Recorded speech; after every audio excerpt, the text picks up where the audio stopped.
Welcome into day number 3 here at the X Pools Apex Legends Invitational. You can call it the Apex X Leagues, if you will, where we have the best teams in EU here to bring you more action. It's day number 3. We got one more to go, but today bringing you the action alongside myself. I'm Jay Howe. I've got Tom over there. Tom, we've seen some changes in the point system. We'll talk more about that as it goes on.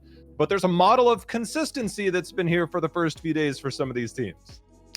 Yeah, I think the fact that a couple of teams have managed to succeed under both the different point structures really shows well, we've got some versatile squads, but here we go. Here's the bracket of how things have actually changed. So, of course, this has basically been done through the players. Like, everybody's been able to talk.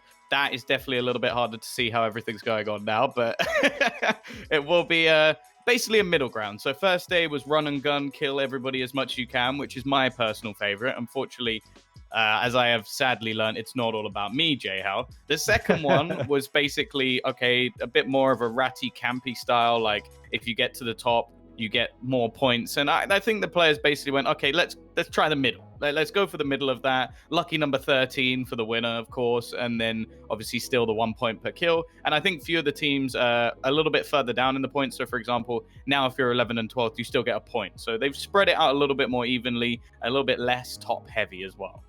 Yeah, I think one of the things that we want to make sure those of you at home understand is that, look, this is a brand new league. We are taking all the feedback from those of you that are in chat, those that are leaving feedback on socials, but as well as the players, this is very much their league. We're trying to give them the visibility that they deserve for the time that they put in. This is an amazing platform that X Pools and those behind the scenes are helping us put on. So we're tweaking some things as it goes on, making sure that we get it right, get it proper, try and make sure that, hey, this parlay is directly over into what they're doing in the competitive league and ALGS and other tournaments that they might be in. So we're giving them a platform here to continue to practice and hone their skills, but also a way for us to bring you more action during the week during some of those downtimes. So we're tweaking a few things as it goes on, and we'll continue to work on those as things go forward, Tom. But we are ready to go as it is game number 1 here, World's Edge as usual. No Kings Canyon as we take a look here at SJP2. Tom, you mentioned, hey, I love the WK people. SJP2 is one of the more aggressive teams that we have here of the top 20 EU.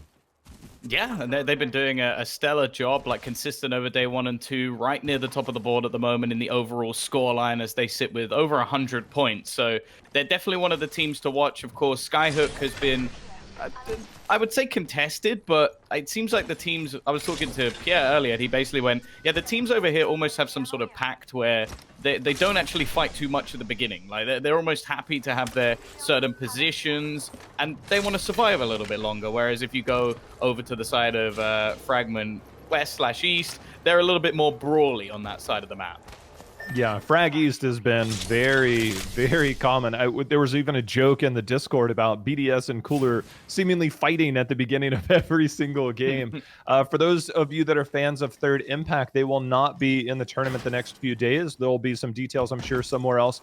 But for those of you that are fans of that team, just getting the housekeeping things out of the way won't be here. So we take our first look at the mini-map. You can see the teams spread out. A couple teams in Frag. Everybody else kind of split Skyhook there, but it's going to be pulling left here on the west side of the map as World's Edge as things get going. And you mentioned yesterday, Tom, like things were a lot different. They were nowhere near as hectic. We were going into final circles on day number 1 with like 3 teams to 5 teams left.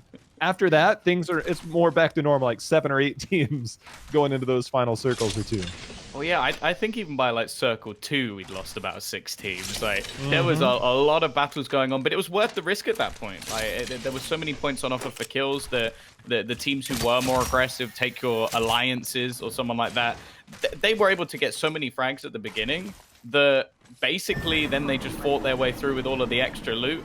We are going to switch over to Gambit. Unfortunately, it looks like there is a player missing from their roster. So, of course, the bane of their life. We'll see if they can sneak their way through. Of course, we have seen some very impressive 2-man squads after losing a man early and still managing to get high on the points. I mean, that's the thing is like they're so good at adapting to situations. A lot of it, look, everybody wants the third person.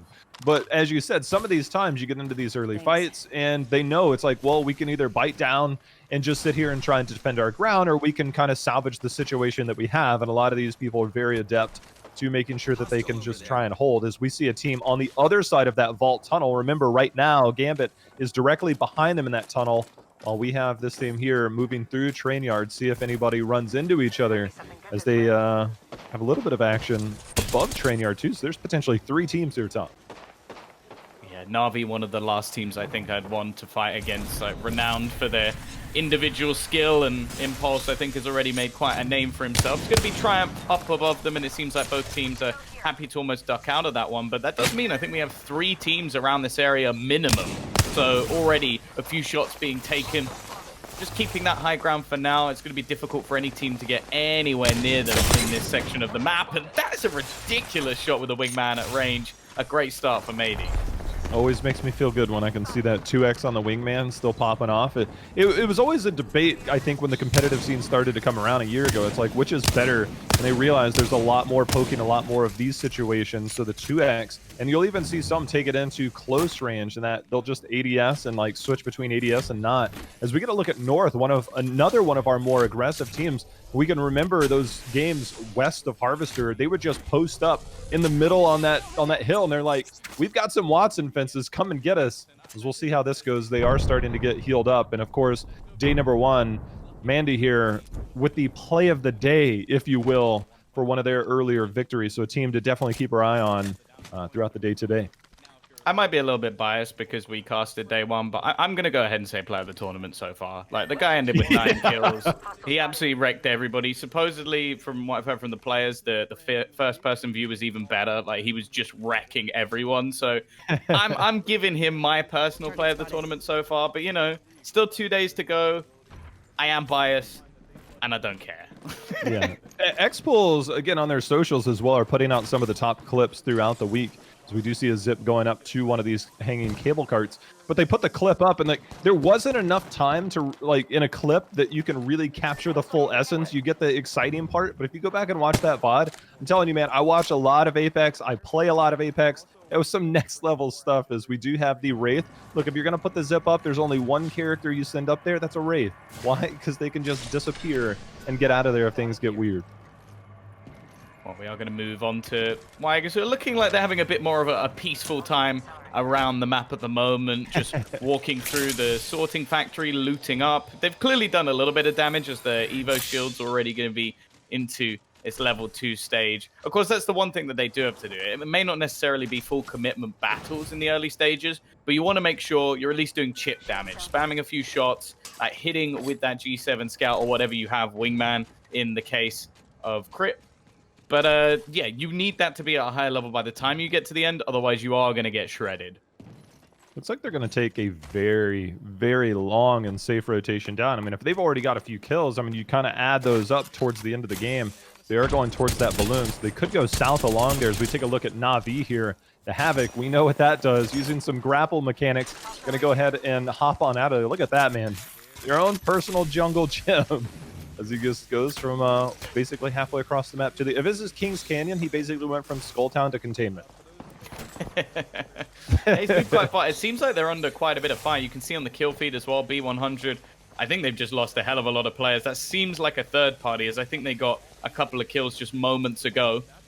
But Na'Vi on lockdown at the moment. Don't expect them to make too many moves. Of course, the placement points are still high. 13 if you can take that victory. And sure, you're going to want to get some kills along the way. The chances are it's better to just play it safe. A Sentinel Spitfire loadout. Not exactly something I would venture to say is going to be taken to the late game, but something that you can just hold position now. That Spitfire, I'm sure if they can get a kill or two, they'll go through, but a Spitfire Sentinel. And here's even a longbow here. So some sniper action. Not exactly the most common. I mean, look, we talked and touched upon it before. The charge rifle, a lot of these guns are good for building up the Evo shields. But they're just straight holding them here. As yeah, they it don't does have look an like Evo R9 shield. PK. Maybe they just have this in reserve sitting around. It's just a little graphical thing right now. Yeah, that is interesting. We'll just try and ignore that one. It looks like they're going to go pushing through the tunnel, though. Plenty of fences there. Of course, if you do go anywhere near them, there is going to be a little bit of a voice queue, but already finding some free loot. It seems like Mandy may already be down, so the man we mentioned is like a potential MVP for one of the... Well, he was MVP for one of the matches. Already dead. Apex is a hard game, it seems. You know, it's interesting. I want to get the... There was a player in a game I used to cast with... The name was spelled the same. The M was an N, and it was Nande. Everybody here calls him Mandy, and I'm like, I actually don't know. And I apologize if there are bigger players. Again, my NA side is coming out to where I focus a lot on that. So to see kind of different names and different folks here, is we do get a look at Cooler, where they do have one person unable to reclaim that banner. So we'll be another duo squad here for the remainder of the game. Yeah, it seems like Impulse as well. Again, just shutting down Epsilon. They've had some troubles, that's for sure. Like, we've seen one of them being the teams battling for the center of the map. So be interested to see if they can rack up some points today. Cooler just playing it safe again, right on the edge of the zone. The idea with this is you want to try and either just stop being caught by teams actually rotating in, so you'll keep an eye on the behind, and then just push in as one of the later squads, like hoping everybody will rotate a little bit earlier than you. Tom, how do we feel about this, man? Like, you and I were talking about it the other day. We've seen there's a lot of Caustic in EU, as it looks like they might just hop a ride on the train here to get into zone. Alliance is one of those teams. Cooler, as we can see, they've lost their Caustic because they're just going to hide out in the front with the most cover here. Like, with the points changed and there being more defensive measures, are we thinking that maybe Caustic is even better over these next few days? Well, I did have a peek at Matafe's stream earlier, and there were people in this game going, why is everybody playing Caustic now? So it seems like there are definitely more people adapting to that meta of like having a couple of characters that can just hold down the fort, that can just make a room unbearable. And that last circle, well, let's put it this way. The fact it evaporates completely and just sort of leaves you at the end, throwing some gas in that trap is just going to be horrible. So you can definitely see why the character's viable. It's just in some of the earlier stages of the game where you feel like there's definitely more options for rotations if you have the likes of a Pathfinder or a Wraith. But normally you try and get a combo of the two. Sign, he's about to come under fire. He's got to be a little bit careful of the Mirage Voyage. See, everybody's trying to find those safe positions. As you can see, the circle starting to close in tighter and tighter, pulling away from some of those key areas. They just want to be able to hold position. Again, with two, it's really hard to third party. And look, third party is not as common here. You can see here is Mirage Voyage, so taking those shots away, now looking down towards the fences in the building down below. Those are some accurate wingman shots to hit those bottom part of those fences. Not like he's under any pressure, but always good for a little bit of target practice, if you will. All that hard work, setting up all those fences, just very quickly removed. Of course, this is Dead Inside that we're currently on board with at the moment.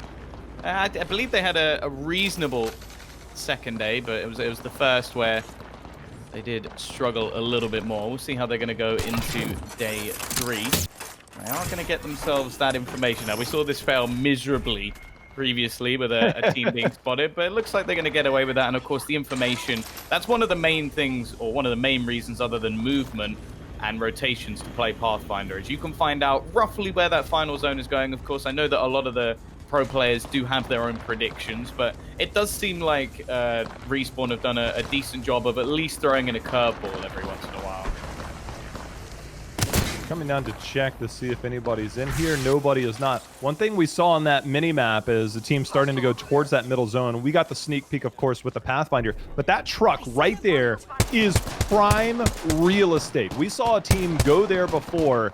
That is the spot to be in. You can see it's already fenced up. It's already on the outside. The team in that building is going to be the dictators of this final circle, because that is basically the only building. There's some cover in that tunnel, as you can see, being shot from behind his click here. But that building right there, whoever took that, we'll be able to identify that soon, is in the best spot right now, as Baker in a lot of trouble here. Yeah, this is starting to get a little bit worrying. Well, we've seen a few teams now roughly where they are. So, of course, CLQ, they're going to be sort of in the middle ground, because we know that Dead Inside were on the Mirage Voyage. Alliance trying to make their rotations in, but taking a hell of a lot of damage. Switches to the R99, gets the spray down by the wingman. It can be unforgiving sometimes.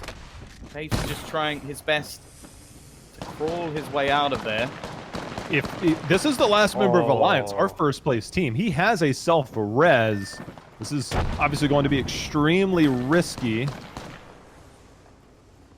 But getting up just for placements, remember the point system changed. So now we're talking about 11th place. Look, it's not a lot of points, but every point matters. But 11th is where it's at. You can see they're just going to try and drop down as low as they can go. No way he gets that off, right? I think he does. We'll switch here. Na'Vi is the team in the truck that I was mentioning. So we now have a look. It is going to be Na'Vi with that prime positioning here going into the final circle. Yeah, and then looking like they want to try and peek out a little bit. Of course, the Wraith can take the risk. Of course, it's 11th to 12th that actually gets a point. So we will have seen Dead Inside. I think they've just gone down. We'll have got at least a point going into this, but I don't think they're really going to be too happy with that. A point at this stage when you've got teams like Alliance on 134 probably isn't going to tickle your fancy too much. But as you mentioned, this position so valuable. It'll be interesting to see where the next zone actually goes, though, because there are still a few more buildings a little bit further to the northeast. Oh my goodness! Like they've been in this truck for the last what, like 5 minutes, and they have got it bang on. It is now the only building or only anything other than mountains that's actually within the circle. Let's explore this way. This is more of a offense-defense portal of like, look, if I get an opportunity, you come out here and help me kill this person. I'll keep an eye on my ult percentage so I know that when we got to go back. But that is a very aggressive position. Instead of just sitting there and poking away, I like the fact that they're using these early opportunities. They know their cooldowns. I mean, we don't know, they might have a gold helmet. So making those types of plays, I love this style to not just be complacent with holding position, but also continuing to look for more while you're there. So a really heads-up call by Na'Vi. That's very impressive to me. Whether anything comes from it, I just love that style of play, that type of confidence and the decision-making.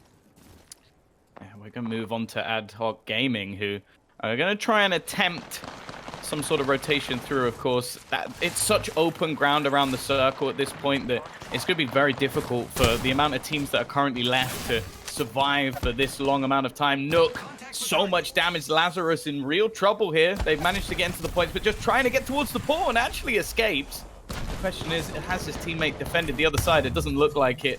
Jay Savage has managed to at least drop one of the CLQ members using that trusty charge rifle, and it's looking like they might actually be able to get the res off. There should be 11 teams around here, J-How, but somehow they pulled it off. This is now multiple reses that we've seen, the self-res. You know, we still got to see if Alliance was able to recover in there. Of course, that's in this general area. And now here's the team. It's going to be CLQ going through. This was the team on the other side of things, and you can see already taking 2 down. Going to go ahead and confirm this time around. Kill leader now with 3. Going to go ahead and take the portal through, see if they can go ahead and finish this. There's going to be the knock. They want the point from the kill. Got to be careful on how aggressive they get here. Just get through, get back, and use your Wraith to go forward. So heads up play to go ahead and push that, knowing that team was still weakened from that previous engagement.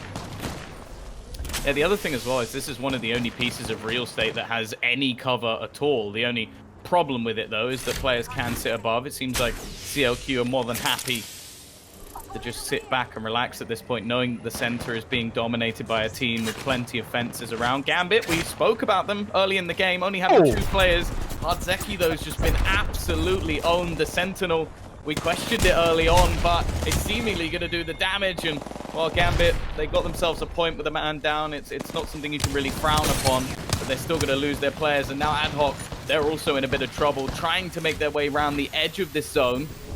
Lots of players taking damage, but nobody dropped just yet, as Triumph also looks to try and push just around the outside. Spam shots hitting. Epsilon doing damage as well, but Triumph, they're taking so much in return, leaving just Baby to try and survive. He's done a lot of damage previously, and it's looking like he's just about kept his team in it. The 2 players just trying to shield each other. He's going to clear them both out. Perfect fight there as Triumph able to survive. Do get the knock. They got the armor swap too, but now no health. Do have to take care of at least one more member here right on the other side of the rock down to the top 6 teams. You can see just trying to sell up, getting a 3rd person look. So we actually get a lay of the land. You can see the teams around them. So we have this view. It kind of gives us a different perspective. We see that fight where we did see Hideki just get a free haircut, basically, as he came through there. That sniper took the dome clean off. But now it will be up to one member of Triumph to try and get the final placement points here. There's just one member left there as we take another look at Epsilon just south of that. As 2 members alive for them. Yeah, they lost someone quite a while ago, I believe, outside the top 10 or 11 squads, but they've managed to get themselves into 6th place. Now, obviously earning a few more points for that. We've changed things since yesterday, in case people didn't know. Might be something good this way. And with one team only with one player, there really are a fair few points on offer, but look at that zone.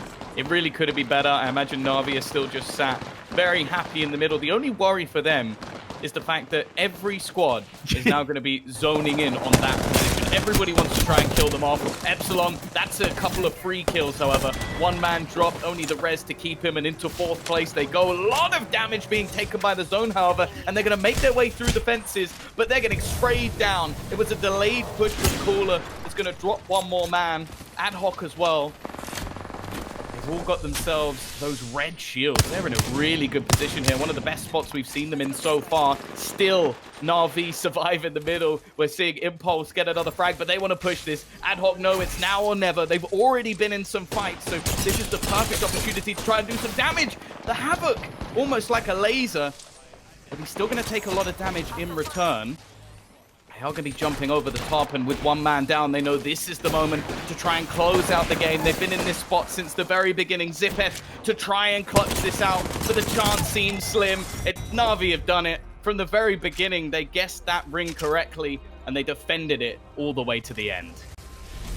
That is, when you see that circle, and you see the way things are trending, that building right there is just one of the most dominant positions going into that final one. So it's no surprise that Na'Vi, they had the advantage. Look, the final circles in Apex are always going to be crazy. I think that one right there, especially because everything else is basically on the outside. I think Ad Hoc had a very good position. They came from the choke that was on the outside. They were able to play that corner, secure themselves a very good top 3 position. They always knew they were going to have a difficult rotation into that because of that building, and everything else is out in the open, and you're only playing around the rocks, the structures, the pillars that are out there, if you will. And that's really all that you have as we take a final look at the damage numbers as well as the kills. Look, they got 8 kills plus that first place finish. And when we look at Na'Vi, they are 40 points behind at the start of the day. This is a very good way to kind of thrust yourself back up that leaderboard. Is, again, first place, 13 points,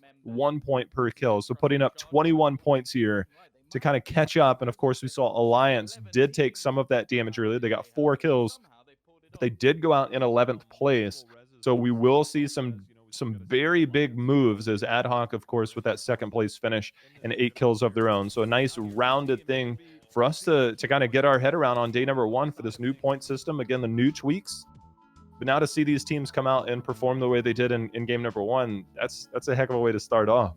Well, I think the fact that Alliance only got 5 points there. I think SJP2 got 0. I think Gambit, managed 1 or 2 based off their positioning. That's our top 3 teams. North, I don't know if they got anything because they went out very, very early on. Yep. So for Na'Vi, this couldn't have been better. You had yourself getting a decent amount of points, and then everybody else in the top 4 getting maximum of 5. That is the best way to start playing catch up on today at least.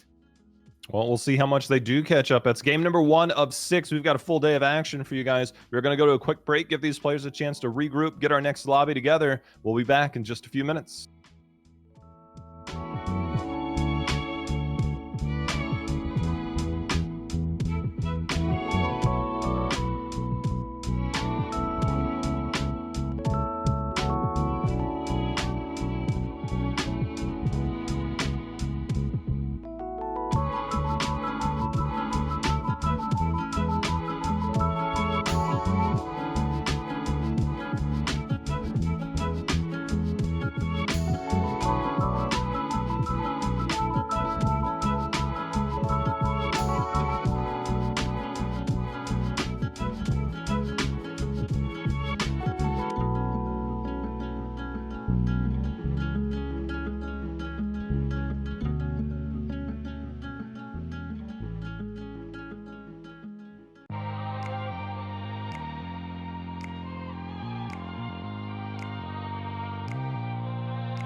Game 1 in the books as Na'Vi secured our game number 1 victory, but we also saw Ad Hoc, of course, fan favorites at home for a lot of people, secure that second place finish. So a lot of your favorites closing the distance in game number 1 still have the majority of today, 5 more games, as well as closing it out tomorrow. So make sure you hit that follow button to stick around for all the action, including the last few days in case you missed it.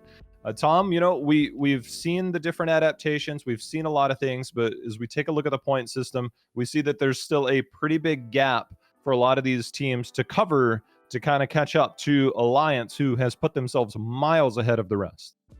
Yeah, Na'Vi definitely came up with a good start today, though. They were a little bit further down the board when we began. They've sort of caught up to where we would like to see them, which is definitely going to be enjoyable. I think that they're an exciting team to watch.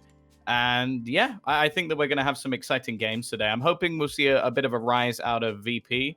I'm wondering if this is the old scores, like this not is, including. So this does not include the match that just happened for anybody wondering. So you're going to see the likes of Ad Hoc actually go up quite a bit. I think they would have made it into maybe even the top 10 or just below it. I think Cooler maybe have enough of a buffer to stay up there, but yeah, it's going to be one of those things where you're going to see Na'Vi actually move up a bit as well. I think they should now be second, in fact, after that victory. Because, as said at the end of the last game, North, Gambit, SJP2, and even Alliance didn't get very many points there at all. So that was the perfect game for Na'Vi. Win it, do it by basically just bunkering yourself in and making everybody come to you. And also, hey, if one of your players is going to get 7 kills, that's always going to help you out.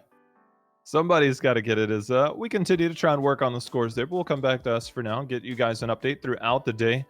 Folks over at Liquipedia also doing a heck of a job. That's our resource that we use, and the production behind the scenes are the ones that bring you all the live stats as well, which we'll have as well. So we'll keep an eye on that throughout the day, update you as things go on. We are just about ready for our second game as teams are preparing to launch.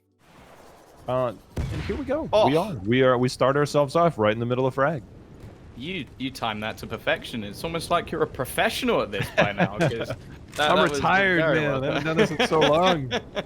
I don't know. That was perfectly timed. It's like you never left. But Cooler, once again, we're gonna see them battling in this middle section of the map. Of course, it gives you the best rotation options, but everybody wants to be around there. There's a lot of teams fighting for this position. But it seemed like Cooler over the last couple of days have managed to win it the majority of the time, as everybody else who's landed here seems to be way further down the board. BDS and Cooler, name a more dynamic duo in frag that they fought so many times. We do see this heading towards the east side of frag, the building, the little diner to the right here will be a point of contention. And they have very interesting sight lines because of that high ground there. There's different levels to this, and the levels right now are being won by Cooler. As Sign just beaming them. He's got this level 3 mag in the R9. That thing is hitting hard right now. Yeah, and they want this fight. Like, we've seen a lot of other teams in the early stages of the game avoid each other. This is more of this is our loot, and if you come anywhere near it, we're going to kill you. And I'm going to be honest, from what I'm looking at on the scoreboard, I wouldn't want to go near them either. Like, Cooler, currently one of our top 10 teams. It does leave them a little bit hit and miss when it comes to the different days. Like, I think on day 1, they definitely had a few more issues, but of course now kills still worth a point. There's a lot more points available for players, and most players really starting to get aggressive. Sign has to be careful as he's getting mowed down, very low on HP, and they won't have really built up too much in terms of meds just yet. In fact, we're going to see the drop of Jules. It's Cyclop to drop 1. It's BDS fighting back this time. The question is, can they actually win overall? Cooler's had a very different approach to this. We saw the flank here from Row with the scout on one side. We saw a push by Jules. We saw Sign kind of sitting back. So they've had this 3-pronged approach that hasn't necessarily netted the prime results, as they did trade Nox there, but now the favorable res position is going to be versus the team that they're facing as they're moving forward. And Sign's like, look, it's do or die right now going in. There's going to be some damage on that PK, just trying to get the thirst. 99 damage. That is 1 short from getting that full thirst. So now the effort is there, but can they go ahead and try and finish this off? A very contentious fight here to start our game. Only 1 more man to find. I think they might have spotted him on the roof as well. So just trying to get their fallen comrade out of there, wanting to keep Jules alive for the remainder of the game. Of course, we watched Gambit have to try and play with only 2 players in the previous game for very different circumstances. And it does leave you in awkward positions. You can't just trade. You have to basically destroy your opposition. BDS, though, are going to get the res off as well. So although we've seen both of these teams battle for quite a while now, it doesn't seem like anybody's actually been lost. The port out was the only saving grace that they had because there was no way to get underneath there or whatever. And this is Cooler in BDS. I mean, this is the way it goes. There's no match that doesn't start like this, it feels like, is continuing to trade shots. Be back and forth. Well, again, it looks like like... I got my audio back. Yeah, me too. SJP2, it seems like they have also lost another player. Again, they were our second place team going into the day. I believe they had been dropped to third after the last match because of Na'Vi's fantastic performance, but it seems like things definitely aren't quite working out for them. Maybe being challenged a little bit more in some of their early positions. Ad Hoc have also started to rise to the occasion, so maybe starting to gel a little bit better with their new player, of course, losing Zerafa quite recently. Well, a little bit of time ago. Losing into an awful game, which we won't talk about. But Na'Vi, once again, hunkered down. They seem to just like picking a spot and holding onto it. No one was able to dislodge them in the previous game, and already firmly within the next zone, of course. They've used that Pathfinder advantage to find out exactly where this is going to end up. However, this time they don't have the Oni building. In fact, there's a few. A lot of people still in EU. There's been so much transition to Gibraltar because of what he brings, functionality to a team fight between the bubble, of course, all the changes that we've seen to Gibby. But this right here is the reason why Pathfinder has and pretty much always will be a point of contention for hero or for legend picks. And there's some rumors about other legends that may get that similar treatment. We'll see. But with this, getting that survey beacon is kind of what is the meta. Get in position, and when you know you have those buildings, Na'Vi making a play to try and have another top finish. Well, it worked for them in the last game. I'm not going to be the one to tell them not to do it this game. Alliance, however, if I'm not mistaken, probably still one of the kill leaders. They managed to do very well yesterday, and in the first day, they've got so many kills. It was them and North battling out to who would finish at the top. Doing a little bit of probing around the survey camp. It's a position that is being battled for by lots of different teams at the moment, mainly because it seems like the zone is going to end in that direction. And North, well, this time they haven't fallen early, although there are still 19 squads left, so nobody's fallen early. But we'll see if they are going to be able to make that transition. They're down in the epicenter, not too far away from where a lot of the teams seem to think that the zone is going. And, well, I'll be honest, last game they got it spot on, so I would assume it's probably going to end around the survey camp again. All right, Tom, if I told you that we were going to have a game today where Cooler and BDS got into a fight in Fraggies at the start, as per usual, and neither team dies, would you believe me? No, I think it's even more surprising that I don't even think either team lost a player, even though both teams at one point had either 1 or 2 players down. And we actually saw an attempted thirst kill as well, which didn't get the kill, even though it hit for a huge amount of damage. So I think both teams are very lucky to still have everybody standing. And in fact, we're now going to lose a member of Gambit, LG. We didn't see too much of them in the last game, but they are also dropping a player elsewhere, while we're now watching North, who are currently just building what seems like a fort. Who can blame them? Taking this high ground, it's very hard to get on top of that position. You will find out it does seem like that is going to pull more towards survey camp, so holding that position will require potentially a tougher rotation. So we get a look at Myth here on our east side of the map, just scouting things out using this tower. Another team that will find out very soon. They'll have to start rotating towards that northwest spot.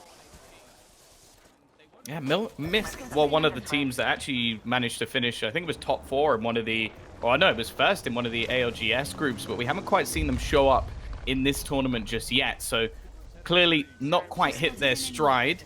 But there's still plenty more to come. A couple of days, we're only in game 2, meaning, well, they've still got 11 more to go before we are at our finish. And there's still plenty of opportunities to pick up the points, as Na'Vi are showing, as Ad Hoc are now showing. But you can see where everybody thinks this is going. There's a lot of teams around that survey camp at the moment, and I am surprised we still haven't lost a squad with all of those squads right on top of each other. Syringe here. You're probably just in there like, yeah, what are you having for dinner tonight? Yeah, just hanging out. Not much going on yet. But I mean, that's the nature of the beast. I mean, we didn't quite get a look to see how many of those had Evo shields. Of course, if you have an Evo shield, you're going to poke. But if you trade with somebody with an Evo shield, you're going to realize you don't want to trade with that person. So it normally requires 2 to tango and 1 to start the dance. And if one starts the dance and the other one decides they don't want to dance with you and they don't have an Evo shield, you're likely to just see a bunch of inaction as opposed to them just trying to force it, trying to find some poke. As we do see BDS did make the move up, but they are under a little bit of duress here if they've dropped 1 so far, not fully thirsted, as that battery got off just in the nick of time. Yeah, we are going to see BDS finally lose their first member, though. It's taken an awful long time from when we actually expected it to happen. And now in the fight, they lose it as well. Na'Vi coming up with even more kills. It's Psychop to try his best to survive. He's going to heal behind the rock, but he is being hunted and eventually closed out. BDS are our first team down, but it seems like Epsilon are also coming under some pressure. You can hear the gunshots. We get another look here in survey camp, and as things start to build up, there will be more shots from the inside out towards these teams that are coming in. We're 40 seconds away from figuring out where that next one's going to be. We already got the survey beacon sneak peek, but after that, we'll be able to see, is it going to be survey camp? Is it going to be more towards epicenter, or is it going to be more towards that open portion where we saw on day number 1, just north and east of survey camp, which can be all kinds of crazy. So a lot of these teams trying to get into prime positions now before things start to unfold to figure out where this next and final circle is, because these rotations, we're at 18 teams, Tom. And when that thing gets moving, that's going to go from about 18 to about 10 to about 8 real quick. Yeah, that's the thing. Like, even with this sort of style of Apex where it is more passive, you don't see quite as many fights, it all comes together right at the end for basically a mass murder of so many different people. But yeah, it definitely seems like we've got some different ideas of where the ring's going to be going. You can see VP already firmly within that epicenter. With the blue shields, of course, the Evo will be leveled up for Pierre as he fires those shots off. North also, we saw them building a little fort on the edge of the mountains as well. So there's a few teams that think in this direction. Epsilon, well, I think we knew that was coming. Noises has been trying to just heal outside for quite a while now, but Cooler are finally going to finish off one team. Not quite BDS as they would hope it was, I imagine, but unfortunately they have already gone and will reach 16. This isn't a bad spot to kind of approach towards those final circles. You have defense at your back. You can make the rotation down or around, which is what they are doing now. Just trying to find the appropriate approach, because that survey camp, I mean, we might even see teams, because we've traditionally seen one team kind of hold that tunnel, the tunnel that's on the left of your screen, to kind of hold it all the way back to where it tees off at the far north of the map. So there are teams that will hold that so that teams like this can't rotate through, which is a very long, boring rotation, but at the same time, it can get you in. We don't necessarily have the eyes on the top part, whether that's actually in the zone. You can see they're taking a more southern rotation approach, trying to avoid going directly into survey camp and trying to find a different position of their own. We'll check their luck, as Alliance is one of those teams to the far north, just kind of holding the outskirts. Let's explore this way. It seems like IPN might have actually color-coded his outfit to actually match with Alliance, which if he's done that, he is probably the best marketing tool and they should never let him go. Because he was wearing all green. I'm pretty sure it was him when we were in the third person. So if that's the case, he's a genius, and maybe they can try and draw a little A on his back. But they have managed to slowly make their way into the edge of the zone. Of course, very little chance of there being anybody behind them because they are just pushing the border. It's the two different styles, basically. You see a lot of teams try and get in early. Alliance are one of those teams who do like to late rotate. We saw in one of the first games we casted, they're rotating all the way around the Harvester and ended up winning the match, just clearing out the teams who are already battling. So it definitely can work to be that backstabber. The only worry is if someone backstabs you. For Alliance right now, I mean, they're not, look, I got a level 3 wingman. I'm feeling good with that. I got a PK. I'm feeling good with that. But I look at their armor and I'm seeing double blue white. That's not exactly the method to have the aggressive fights that you would like. So I think they will very much be playing that poke and just try and find some armor, get some kills, get some of those early kills, as we see CLQ. They are one of those teams that did make it through that tunnel. So that tunnel where all those caustic traps were, some of them, of course, had to go away there, but they did make that rotation up through there. But with 30 seconds left, they now have to make another tough decision, because, Tom, you see that minimap. They have to make their way into those areas. You can see the rock structures. You can see a couple of buildings. They need to figure out where their next best approach is, and they've got to do it pretty quickly. Well, I'm fairly sure to their left is where Alliance was actually hiding as well. So they were the team that they thought they were the last. You could tell by the way they set up. It was a fairly open back to the rock, but they had all the defense in front of them. So if there is still a team coming behind, which we can see there is, they've got to be a little bit more careful. At the same time, there's going to be a fair few teams actually set up within this position. And CLQ, I think they're trying to just make as safe a rotation as they possibly can, find themselves a little truck, and, well, surprise, surprise, there is actually one vacant. Yeah, that's not something I thought we'd be seeing as we get a look at Gambit here. Hardeki, the only member surviving, may not even have any meds, just kind of on an island in the middle of a hurricane that is barreling down. That hurricane is all of the teams mixed with that circle coming in. So Hardeki maybe just be playing for kills, for points here, because there is almost nowhere to hide if things start to come in on you.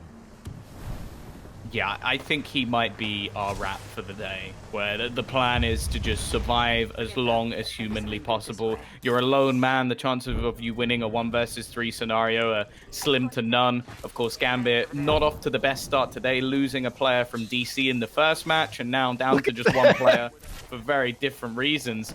But that is a very surprising circle. I think nobody was really expecting that. You could only see 1, maybe 2 teams actually within that circle. So it's going to be a horrible rotation, and everybody's going to have to try and make it roughly at the same time.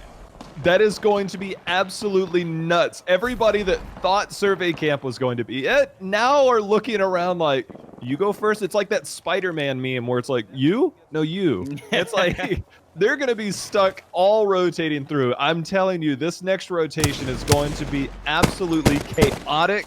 Good luck to the observers, because that's going to be one heck of a thing to spectate. But I will say that team on the left, if you look at those silos, those yellow silos, there's one team there. That is now the spot to be. Everybody else is going to have to play rocks out in the open, or that peak to try and play high-low ground coming in from Epicenter. But everybody here in Survey is going to have a much more difficult time. And those other teams that are on the inside looking out, they're going to be looking for scraps every single step of the way. For everybody that tries to come in, their barrels will be pointed directly towards Survey Camp, trying to take care of the rest.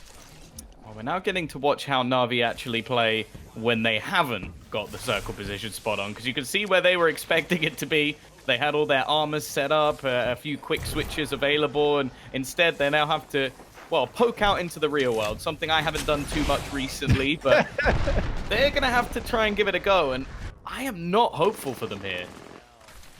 It is 15 seconds away as the countdown begins. And watch your kill feed. You can watch the stream, but watch that kill feed, because everybody's going to be running portals. They're going to be running a lot. Again, we're running a lot more Pathfinder teams than Jibby teams, so we won't see as many of those bombardments and those bubbles that are going to be there. You can see Na'Vi with a fight on their own as that Havoc just comes through, gets one knock, trying to turn around and get another. There's going to be one member falling so far. They're trying to heal up just so they can take this fight. Eva 8 not able to connect just yet. The 63 damage goes through. There's going to be a knock in return as Mateys starting to now land with that wingman, just trying to figure out using those shields on the other side. Is that Wraith trying to just use that as their own defensive mechanism? We can see on the other side is Na'Vi to try and take this, but now somebody comes on the other side, so Na'Vi's got to go in and try and get that. They finished the kill. They forced the 1v1. They got somebody hot on their tail though, Tom.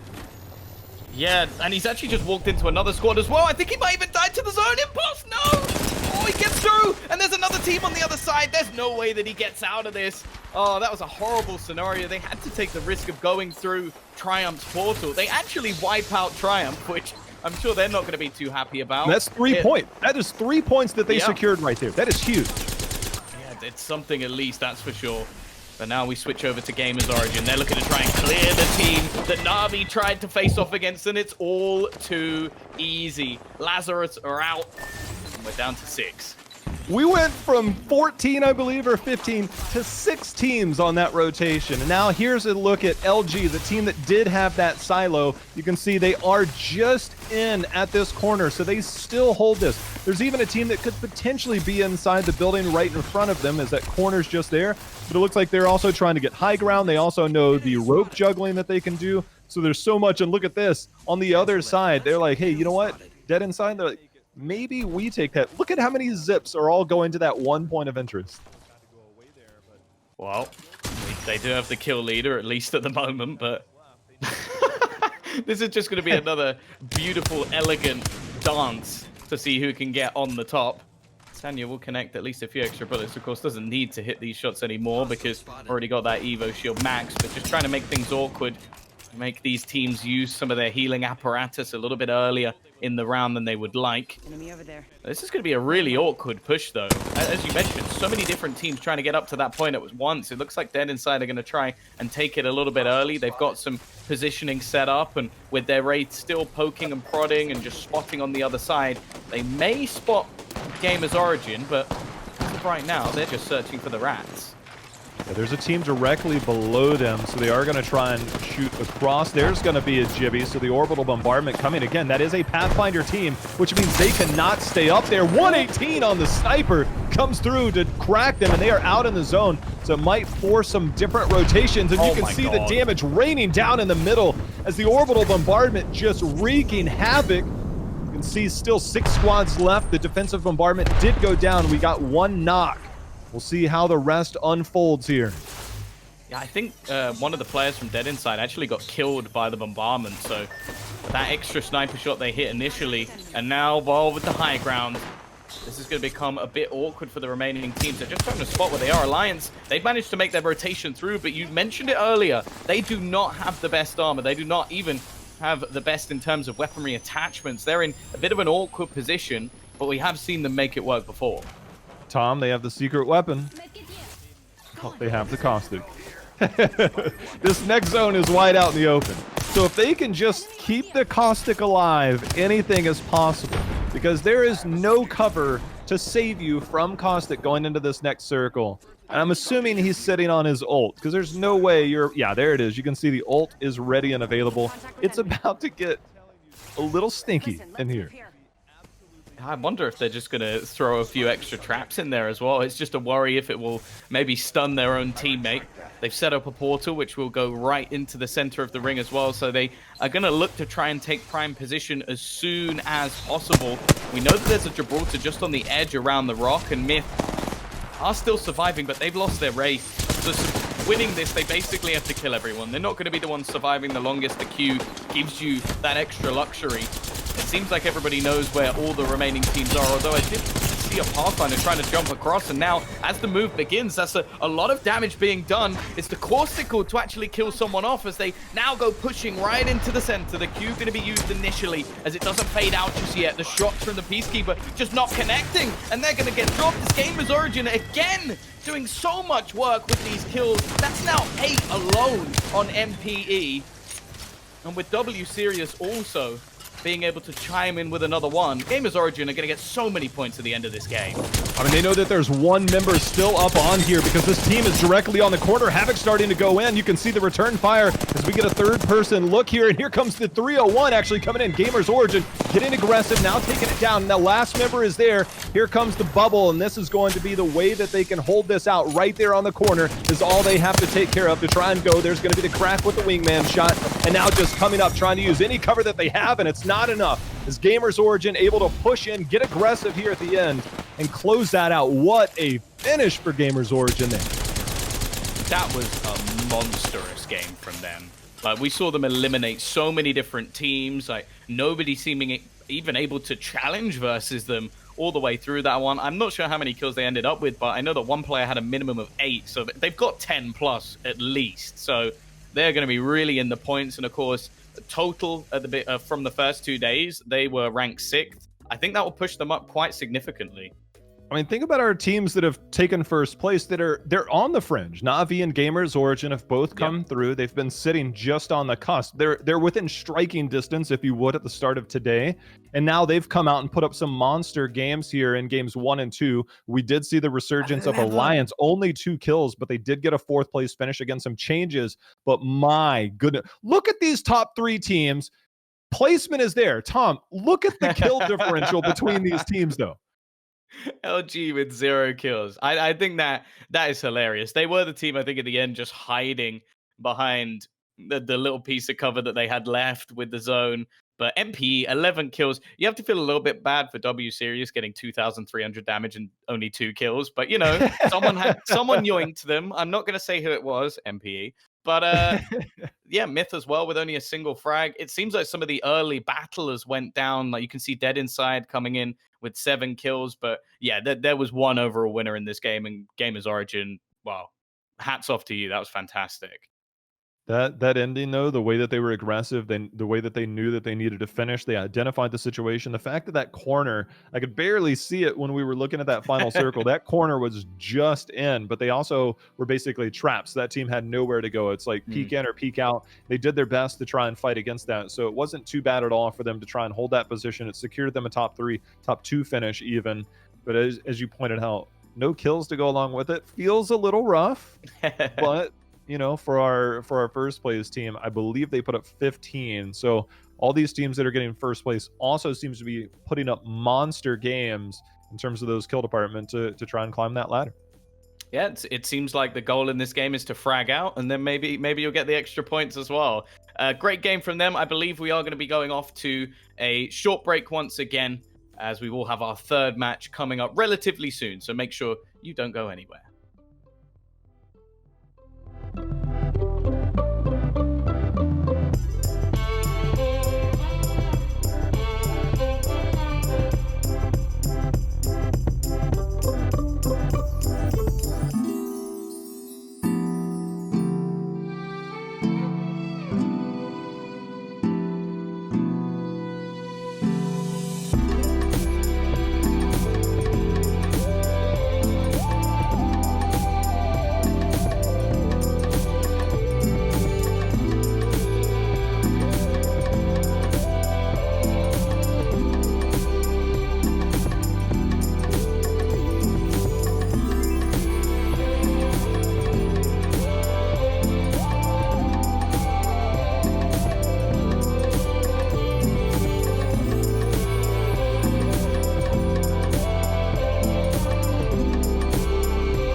Hello to all of you at home that are joining us here for the X-Pools Apex Invitational, Apex X Leagues, if you will, where we have our best teams from EU all here competing to bring viewership, to bring eyes to the hard work and dedication they're putting in here to Apex Legends. So thank you all for the support, for hanging out with us throughout today. Today is day number 3 of 4. I'm Jay Howell. Joining me over there, of course, is Tom. Tom, I don't know, we've got some teams that are making some moves today. Yeah, I think we've got our scoreboard updated, and there you go. The two winners have jumped the scoreboard. Gamers Origin S said they were in 6th when they started the day. They're now up to 2nd. Na'Vi were in 5th. They're now up to 3rd. So, well, Alliance have got to start making some moves because people are closing in on them. They've got, 14 points from 2 games. They're starting to slip a little bit. We've seen North, I think they were first on day 1 when we last casted, or 2nd by 1 point. Never mind, I was off a little bit. But yeah, they've started to slip quite far down the leaderboard. Maybe the changes that have been made have started to bite them a little bit, but we still haven't seen a resurgence from the likes of VP. I was expecting them to sort of rise up the board, and Ad Hoc as well. They've had a few better matches. They've climbed a couple of places, but I'm sure they're not going to be happy unless they can get into the top 10 as a minimum. Yeah, I mean, it's almost like we have expectations for a lot of teams because of their track record. It's just things don't always go your way. This is a BR. There's a reason why there's so many games, so that everybody kind of has that. Look, there's going to be certain people that are going to just get in early. Their positioning's there. There's only so many places on the map. So there's a number of games that kind of come out to kind of normalize the results as much as possible. But for some of these teams, they feel good no matter the circumstances. We've seen a lot more people using Pathfinder taken away from the Gibby, and that Pathfinder is allowing for teams to get in quicker, get in easier, and finally hold those positions. That's been the method for quite some time, but there's been a lot of people that have been switching to Gibraltar to try and read these zones so that they can say, you know what, we'll just read the zone. We feel better in the team fights with the Gibby. But so far, that hasn't exactly shaken out. But for Gamers Origin, they are one of those teams running that Gibby. It did work out for them on that first place finish as we get in to game number 3. Yeah, we're going to switch it up a little bit and have a spot over on the thermal station. It will be Click Gaming, who are going to just have themselves a little exploration. Of course, plenty of loot here, but being so far towards the southwest of the map, it does create a little bit of an awkward scenario, especially in cases like this. But it's not that far a rotation. The only worry is they know that there's a lot of teams around that direction, and I'm sure someone like VP, who normally spawns around Lava City, they're probably going to be having a little giggle to themselves here. It's teams that land in Lava City. I sometimes wonder, like, as I guess we got to get to the customary BDS, I can only assume Cooler's on the other side here. But the teams that decide, you know what, we're just going to drop Lava City. I wonder who the first person is. It's like, you know what, let's recommend this. Or whether they're just like one of the last teams that join. They're like, well, everywhere else is taken, so we'll go here. Because Lava City is out there, man. Like, Lava City is out there for most purposes. I guess it really depends on your style. Like, if you're going to be a very passive team, Lava City probably isn't the place for you. Because although you probably avoid a lot of the early fights, the issue will be that you have to rotate through all of the other teams most games. Obviously there's the odd one like this one where they are just laughing to themselves with a nice amount of loot and just having a little bit of a fun time, just picking up as much as they can, ready for the next zone. But of course, all the other games were like, for example, the last one, we did see them rotate in and be one of the teams actually in the epicenter. So they are clearly very quick to actually get those rotations off. This battle going a little bit wrong with the All-Star, or L-Star, maybe not an All-Star weapon, as it isn't going to work out. However, luckily a teammate was there to save. So we have lost BDS again. I'm not going to say maybe they should choose somewhere else, but it hasn't been going well. And I think Cooler might just have their number at this point.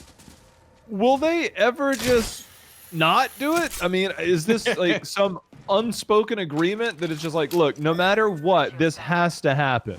Because right now it's just every single time it's the exact same spot, the exact same teams over and over. I mean, I guess if you're trying to hone your gun skills, your gun game in the early game, 1v1 is no better way to do it. Ooh, the Havoc on somebody going up a zip line is the most... Okay, first off, we know it's really accurate. They're still hitting him in air. but a Havoc on somebody going up the pole, because the horizontal recoil is almost non-existent, is deadly. Oh, very lucky to be alive. Even going to use a cheeky Phoenix kit to try and just heal up all of that extra health. They're going to be firing off a few shots in return. Wingman not quite as good, not so laser-like, but they are at least going to scare off their opposition. Sniper. We are going to switch back on to Epsilon. I do wonder for Cooler if that has just been like some nice free points every single time that they get these battles. Of course, Gambit as well, completely out of the running. Again, they were our third place team going into the beginning of the day. It seems like things are not going too well for them. Well, here at the train yard, it looks like Epsilon actually is in the middle of losing Nice job. in style. So now down to 2 members. So an unfortunate disconnect here for Epsilon. So they'll have to adjust accordingly, figure out how their rest of the game is going to go. As they, here we know with BDS and Cooler, that fight there. So they are within the area. As we can also see Weigers in that kill feed was also taking care of business, as well as VP taking down Myth. We are just going to see them slowly rotating through all of the buildings. Of course, with that many teams around these sort of areas, I feel like loot is going to be just that bit more limited. Of course, we know that the zone is pulling further down towards that sort of sorting area, the Dome and Lava City. So they do have a fair bit of a rotation as well. And of course, there is around Sorting Factory that little gap in the rocks that most teams are going to have to try and rotate through. I would almost bet everything I have that there's going to be a team man-marking that position. So Cooler has what could be one of the most toxic late-game comps you can have, to have both a Wattson and a Caustic. And with a lot of indicators also looking, as you said, a lot of those chokes coming in from sorting, coming in from Frag, and down south from Lava, it's a lot pulling towards Geyser. And if they can lock down one of these buildings, which they very much have now, this is very scary for basically any team that wants to come in, because not only are they taking a spot in Geyser, but they are taking like the crown tower. It's like the castle of Geyser, if you will, here right at the front. They're taking a multi-level approach here. And they're just kind of saying, you know what? We'll poke down anybody that comes through, as we do get a look here. Oh, wow. That is pulling heavily towards Geyser now. Well, there's one team still at drill site, which they've got a long way to run.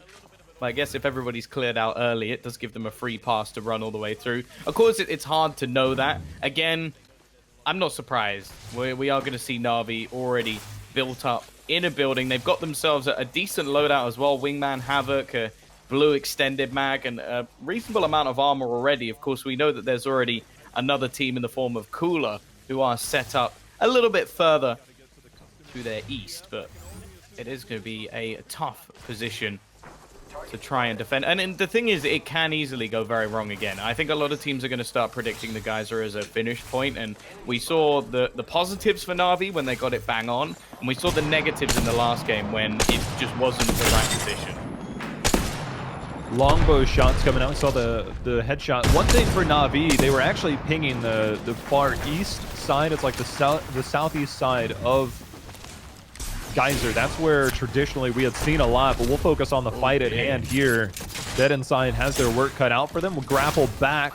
They do need to go ahead. The PK shots just tickling on that last one. The spread goes out, but they are still being pushed and trying to drop back before things get too bad, because they have almost no shields, and they're just trying to look for any type of breathing room at all. Again, there will be teams here at Geyser, so not out of the woods yet.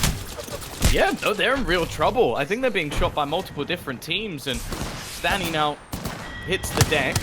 They're going to try and put up some fences, but they can't even defend him off because Click are just doing so much damage. They're even going to start pushing. You can see them making their way forward. Under the fences they go, as Taxi has already made the call that they are going to get right up in the faces, and it's looking like it's going to be a full elimination as every member of the squad is just getting wrecked. Sure, there's some shots coming down on them, but I don't think they're going to worry too much about that. They just want the loot. So this area and directly behind this is where a lot of circles tend to end. You can see The fence is already put up, so there's a team already staking claim to that. So they're predicting it's going to go there. But we also saw just that solo member. There is a res in Geyser. The odds of that even being considered are about 0. So they're just going to have to be ratting things out here in Geyser and now just trying to use some line of sight, use some cover, and then have those fences keep track of the passageway behind them. As a little bit of action going through here in the vault area just outside of Geyser. And that's Alliance down outside the point. A team that has been at the top of the board since the beginning of the day, even with 2 squads managing to set up a decent amount of points. They haven't been able to catch them. Now North. All white armor though, Jay Howard. It's not a great position to be in. You can see how many of our teams have already converged on this. Only one team outside of Sorting Factory and the other one just east of Harvester. The team that you see at the top portion, that is the passageway on the north side. So they will have the coverage to come down. So for a lot of these teams, for Apex fans at home that love the action, which we all do, well, you might just have to pump the brakes for a little while. This is a Geyser ending, so there's going to be some downtime before we get to the big action, because you can coexist in those buildings to where I'm going to hold one side, you're going to hold the other. Very rarely do you see those teams kind of force it on each other. This is the south side of Geyser, where we did see the Jibby ult come down. And Ad Hoc seem to be playing the new role of gatekeepers here. Yeah, it's going to be a role that I think will quickly switch jobs as people push through. Ad Hoc have just spotted, I think, about 3 or 4 teams in that one look over the top of the roof. So I think the decision is, nah, let's leave that one for a little bit later, maybe, and just stick to our building for now. Interestingly, I think one of the players from Dead Inside did actually manage to survive, but here we go. Gamers Origin are champions of the last map in real trouble. W Serious going to lose his teammates just trying to heal up. The portal actually helping him out a bit. It's actually quite difficult to get in that room.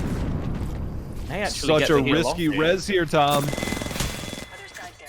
Oh, that's unlucky. Just lost his teammate at the last second of that res and trying to throw as many nades out as possible, wanting the quick switch on the armor. And SJP2, they're looking to really try and push into the building. I think they probably heard the shots. That's a level 1 Evo shield. I don't know how that's managed to happen this far into the game, but I think there's going to be fights to be had, because I think Ad Hoc were actually in this building. Yeah, they want this. They want this third party to have it coming through, not doing a lot of damage. And Denze, again, that level 1 Evo shield is not exactly the recipe for success. Instantly having to drop back. And you can see they already swapped over to just some regular armor there. They're going to go ahead and drop down the Watson ult, at least in the bottom for now, using that Jibby gun shield to at least try and fight out. This is the building directly across from those 2 teams that we were looking at. So LG was able to clean up. We did see Gamers Origin fall, so LG starting to gear up. So Ad Hoc directly beside them, SJP2 on the far side of that building that you're looking at. When this time LG actually have some armor. Like, I think the last game they went into the final fights with like white and blue armor and managed to get second just by sneaking their way through to almost getting the victory. Of course, Gamers Origin were the team that wiped them out in the last game. So we've seen a little bit of revenge come in, but unfortunately they haven't got themselves any points for it yet. Sure, they got the kills, a few extra, but the main goal is to try and get into that top 3, top 4 spot. And with so many teams still around them at the moment, they do have to be careful. Like the, let's bring some armor out and charge it up here so that we have some in reserve and in case things get wild. So using a little bit of a carrier method there to bring those armors over. And here's the look at the north side of Geyser. That's that passageway through. You can see they do want to make sure that no team comes out from the vault area in that tunnel to maybe try and wrap around. We got the caster view at home, so we know that there were no teams still in frag, a lot of that, but better safe than sorry. When you have a Watson, why not? So they have a lot of coverage to make their way down into Geyser as we look at the opposite side now, back to the south. Yeah, still trying to fight for this building. Of course, Ad Hoc have been holding in, but they've just had a member go down. This is SJP2's chance as they've just dropped another player, looking like it's all going wrong for Ad Hoc here. They might just have a self-res or something of the sort that's keeping them alive at the moment, as I think I've seen every single one of their players go down. However, LG's in here. This is a full third party. As the push does come in, LG have managed to thirst one player, but Denze has to try and escape.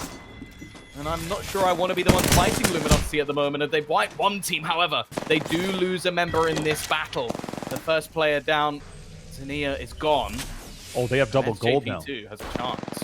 If they're going to defend, double gold can help them take these trades and then heal up and try and force them out. But right now, you can see SJP doing a lot of damage coming through, getting flanked from the other side. And they are starting to do work here as SJP, as there's the other side of things, as only one member of LG is remaining. They're starting to get the thirst on the inside, as it looks like they're going to stop on that. Now this is going to be a very difficult fight. If they're going to take this fight, it is not going to be easy. And I think they said, you know what? Just play for points. Because here's the other side. SJP2 with all 3 members up, trying to just hop on top. If you find that at home, jump on top, shoot straight down. And that's going to take care of the thirst there. So now SJP2 is going to take one of those gold armors for themselves. That's going to leave LG to rat it out here for potential points. Yeah, that's going to be heartbreaking. It was a battle between Ad Hoc and LG, a fight for this building, and just at the last moment, SJP2 saying, yeah, you know, I want some of that. And just think about what they went in with. Remaining members.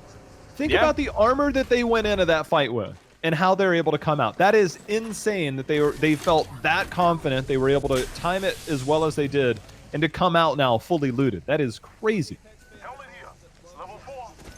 There are a hell of a lot of teams around the Geyser at the moment. It seems like this time, I believe it was Na'Vi as one of the squads who were in there right at the beginning. Cooler as well. It seems like they're all teleporting into the same building, though. So with 6 players all in the same spot, looking like we'll have a war on our hands fairly soon. Weigers are the one that are making that move, but they might actually opt to just stay on the outside, which might not be the worst thing in the world. A Kraber in their hands as well, which has full bullets. So this is as good a position as they can be in. And I think they're just going to be the squad to try and hold on to the high ground and make everybody else's day a little bit more difficult. I mean, if we go back to that earlier portion when I mentioned the southeast side, the far east side of Geyser here, and we saw the pings from the enemy team as the, hold on a second, Devo coming in, and Devo says, I'm going full Rambo style, gets the kills there.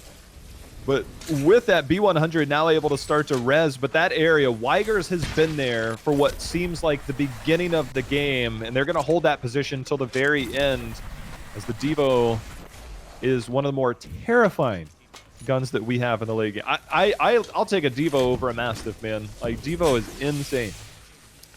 I like me, especially after watching Monday yesterday, or the day before. I'm going to stick with the Mastiff. I think, especially at the last few seconds, if you hit that headshot, there's not too much people can do. Na'Vi, they are still here. They've been here for a very long time, but their first member is going to be lost. This time it's Impulse. He's the man normally putting up the fragging numbers. This time he's given someone else a chance. Fizu is there to help close things out, although there's still players fighting against them. There's so many left in this building. We should be able to get the full heal at least, just hiding in the corner, and they may even get the res up on into Impulse as well. There's one there. You can see the targeting back and forth, but now starting to get that rotation up. It's like we don't have to force it. We're starting to get heals up. You can see that gold is going to allow Impulse to make sure they're full health. Now just trying to play this as confidently as possible. PK and Wingman shots continuing to go out. They can easily try and force this fight on the inside, knowing that they do have some advantages to their name, but that's going to be one shot, one tap, one kill, one. Are you kidding me? That is double Kraber shots to the dome. Yeah, it's left all on the claws. Na'Vi have just been completely eliminated. Weigers have just destroyed them.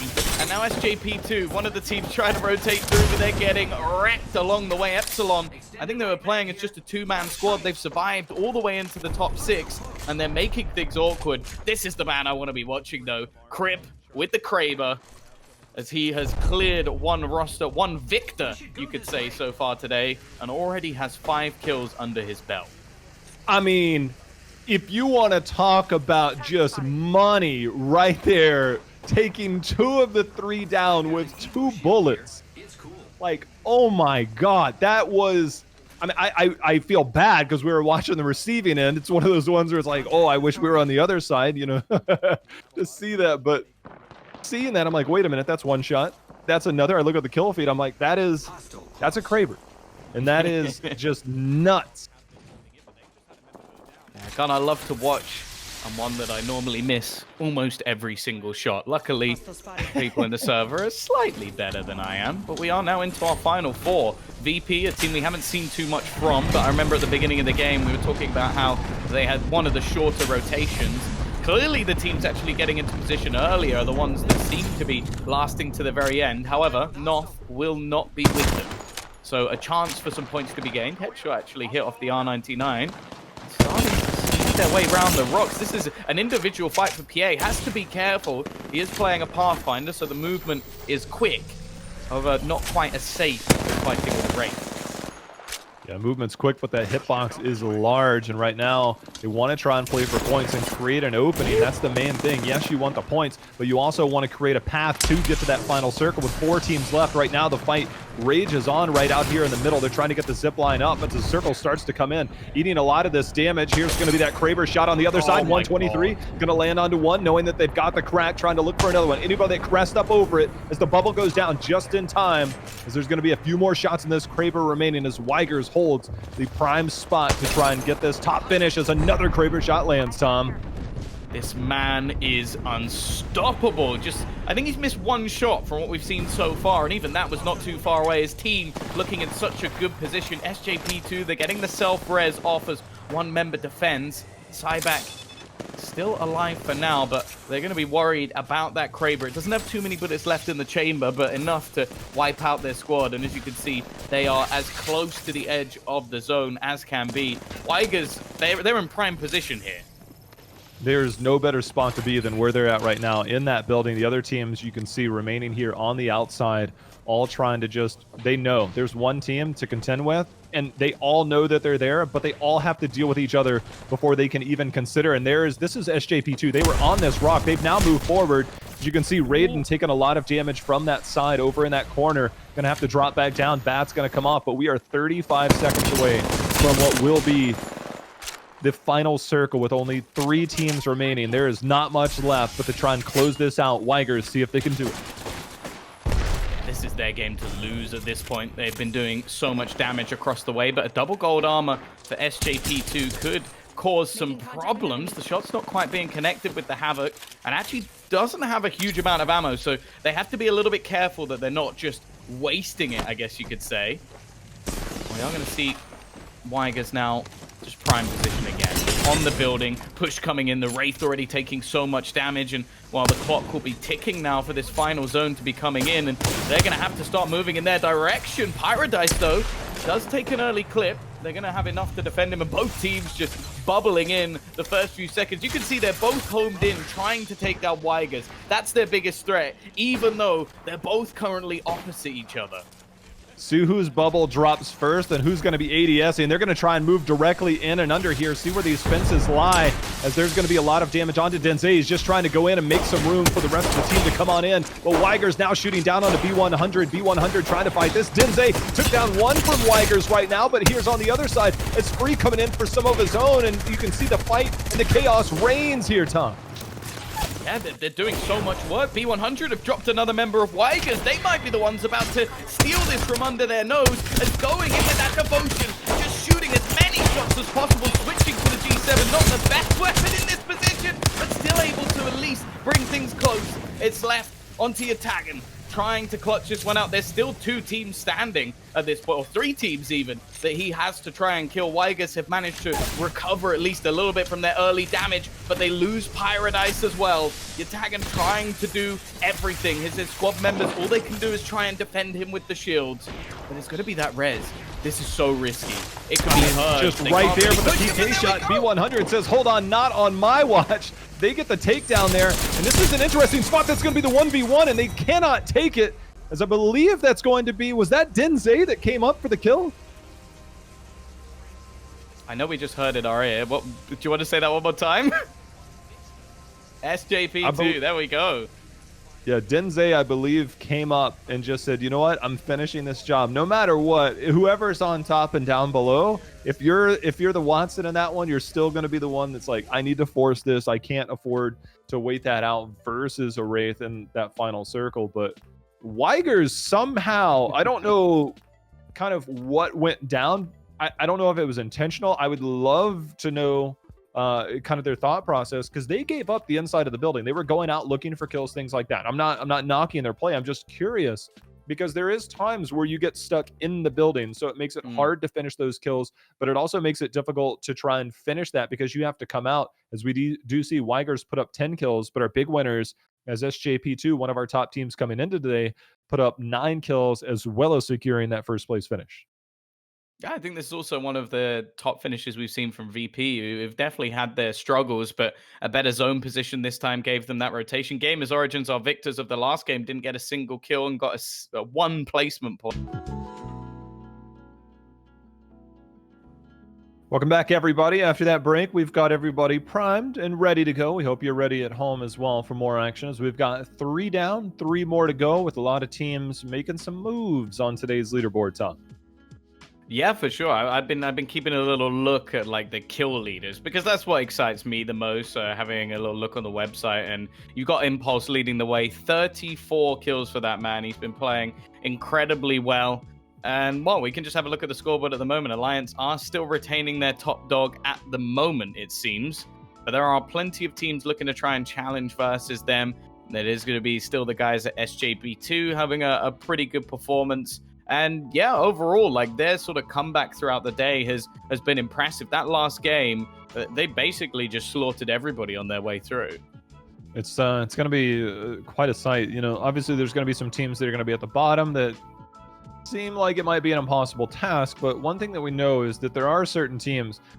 It's not often that it happens, but if you can get like back-to-back server wins, things look a lot different after that. Yep. And we know that there's just going to be some teams that are traditionally playing from the outside in, and those are the ones that tend to have the more varied results from, look, we're either really lucky on this or we've got a tough rotation in, and that can go either way. So there's a lot of teams, I think, that kind of fall into that category, which is why you see Frag so heavily contested by a couple of our teams.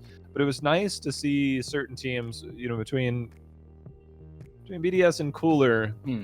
That goes without saying. It's whoever makes it out of there, which has really been Cooler a lot of times. Cooler every time. I just wonder if they're going to be like, you know what? We're done. We're done. We're going to go somewhere else. Or whether they just hold their ground. Well, I think it's also interesting that teams are going to have to start taking some risks. Like the teams down the bottom, there isn't really much point like continuing to play like passive styles because they would basically have to win maybe 3 games in a row. So you're going to be looking at teams maybe starting to challenging a few different areas. Maybe BDS will try and fight versus someone else in their spot instead. So yeah, I think after a while, a lot of the sort of agreed upon positions will go out the window and teams will start getting a little bit more aggressive. You know, I always wonder, like, when that decision comes in to be like, you know what, we're changing up. Because there is a lot of people that are like, look, these are set spots. And in Apex competitive, they're very, look, we'll just say this, they're very defensive about those things. And if you consider to be coming in on what is their predetermined spot, now they think that you're trying to grief a team. And for teams that are on the bottom end, that might be exactly what they need to do. I'm not necessarily advocating it because I feel like I'd make a few enemies if I said that, but I do wonder if that will ever become a thing to be like, you know, we need to shake this up. It's just what we got to do. Look, ultimately, in my eyes, the dub is what matters. If it gets you a win, do it. Just do it. Like, as Palpatine once said, it is the way to go. Like, it might be a little bit more evil. But yeah, if you've got to take someone down so that you can rise up, do it. I mean, I for one am okay with that. From a player's perspective, I don't think they're as okay with it. But it's all about the players. And look, we're just along for the ride. We appreciate what they put into this game, so we're gonna enjoy whatever it is they choose to do. As one team did go down, as Denze and team are victors from last game, and one of our top few teams looking around here, and Skyhook have their eyes on somebody. Dibs. Oh, you'll never guess where BDS are currently playing, Jayhow. It looks like they're in the exact same place as they were for the last however many games it has been at this point. But we'll see if they can finally come out the victors. LG are out already, so one of the teams that has been known to sort of last towards the latter portions of the game. We saw them get actually killed off by SJ in the previous match. So they were looking probably to try and get a better placement here, but they are gone within the very first few seconds of the match. Yeah, Gambit was one of our top teams after a big day yesterday. So for them to kind of keep themselves into contention, take out one of those competitors, also put some early points on the board is exactly what they're doing. And here's BDS. Let's see how aggressive they get and how much they push. I mean, there's still teams here. I mean, there's no debating. There are teams here. And if you want to go out on your own, then good luck. Yeah, we haven't actually spotted Cooler at the moment. B100, I think, have just been eliminated out of the composition as well. Oh, Cooler actually are dead, so that's why we haven't seen them. So maybe we finally got the victory from BDS in that battle. But Gambit, we will see them lock themselves down just east of the Harvester, so ready for any rotations if necessary. But it seems like they've got a pretty decent early spot with where the current zone currently sits. And there's really not much else you can do in the position that they're in other than to go actively look for a fight, and Lazarus has the fight brought to them. Gold armor will help this shield up pretty quickly, but you can see Savage taking some damage, might need some cover fire, or at least some return fire. Sometimes that's enough to just do some damage, keep the other team from pushing. His Phoenix kit going off for Savage, and there's some shots on the outside as the R9 starts to connect. They're looking tempted to try and chase this one down, but they've realized that there's still another player over on the rock, and as he tries to cross, there's going to be at least a few bullets spammed his way. They've got to be careful, though, because it's still in these early stages, but I guess from Lazarus' perspective, they are the ones looking to try and make a comeback after their first couple of days, currently, well, around that sort of 16th place position, and with this early start of 2 purples and a gold armor, I would start going for it. Like, sure, there's a risk of being third-partied, but if you can get some early kills, steal some loot away, then this would be a great start to the game. If this is the team that you're saying needs to get a little bit of evil, they are... Yeah. They have, like, their evil superpowers already with their gear, but unable to really track that team down. Dipped on out of there quickly. It might have even been... as Triumph is kind of in that general area. This is the other side of that choke point that they're looking right there. So it might have been Triumph, or at least they have another fight on their hand. Yeah, they're looking at, that's the choke point heading towards Harvester. So they're keeping an eye on that, seeing if they are still being pushed, and that answer is no. Look, Jayhao, I'm a Darth Vader kind of dude. Like, I like my bad guys, I like my villains, especially in competitive games. Sometimes the most exciting person within the server will be the villain. So I'm hoping that we get someone to play that bad guy, because otherwise, there's not much of a story. But we've already seen a couple of teams dropped out of this, a little bit more early action, and while Triumph just trying to build up that Evo shield. It hasn't quite gone exactly to plan, but only 39 more needed. The real risk is that the teammates are starting to take some real damage in return, so they do have to be careful with this push slowly coming in onto them. You see the other player on the other side holding that door as we take a look at Denze and team going for the rare Prowler strategy here. Something we saw once before. Again, after each level, you'll see that look, they're going to get gold armor as a reward. There's going to be another one that opens up. So I guess this is one way to get looted. Yeah, I'm not sure this is a position that too many people will be challenging for either, so it probably helps them out quite nicely. I don't think that many people will go here, so if you can build up, look, gold armor, gold helmet, gold barrel stabilizer, like this is a really good start to the game for them. Sure, they had to kill off a few people, and they might have to fight versus the zone, but hey, this is just some free loot for them to take out. Let's be honest, all right? There's got to be somebody that's been around Skyhook or somewhere in the vicinity. I mean, it's a ways away, so maybe not. But they hear gunshots in the distance, and they're like, wait a minute. Is there a fight? is that at Bloodhound's spot? It's like, is that the Trials? And somebody's like, I don't get it. And so just like, they leave it and they go on. They're like, I don't know what's happening, but I want nothing of it. Yeah, I don't think that's a third party worth taking. Let's put it that way. But as we can see, VP have got themselves back into that early position in the zone. Of course, it is looking like it's pulling a little bit further away from them, but I trust their judgment at this point. Already seeing a couple of other teams starting to set up around this area. Of course, if you can get some decent early loot, it's normally the good call to make. Just find yourself a position in the zone. We've seen Na'Vi do that a couple of times today, and well, they're one of the teams we've spoken about rising up the scoreboard. It does help when one of your players has the most kills out of everybody so far, but yeah, it seems like everybody has a similar idea of where this zone is going to be going. If I have a teammate that's getting all the kills, I better be like, yeah, well, I've got a lot of assists, okay? Like, that's my defense at that point. But these teams, they're going to hold these spots. We saw Harvester, this area, and Sorting Factory are all in the next zone. So we're not quite sure whether it's going to be Harvester side, east side of Harvester, or whether it's going to be the Sorting Factory. So we have 3 positions right now that could be either very good for some of these teams or very bad for some of these teams. And we're not entirely sure yet, as we do see North do have the Scout and a lot of light ammo, so they'll be looking to build up this Evo shield during the time that they have. For these teams, 2 minutes away before we really start to get to these deciding rotations.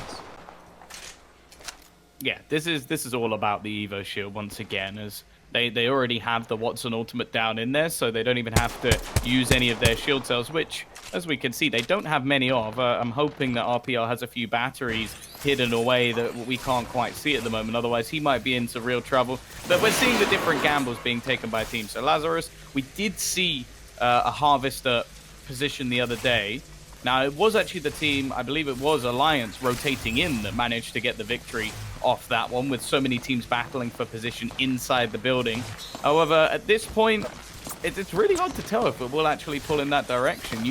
It's always interesting to see how the different players are actually predicting where this is going to go. You can see VP a little bit further east on the map, expecting it to go in that direction. I think North are around that same angle as well.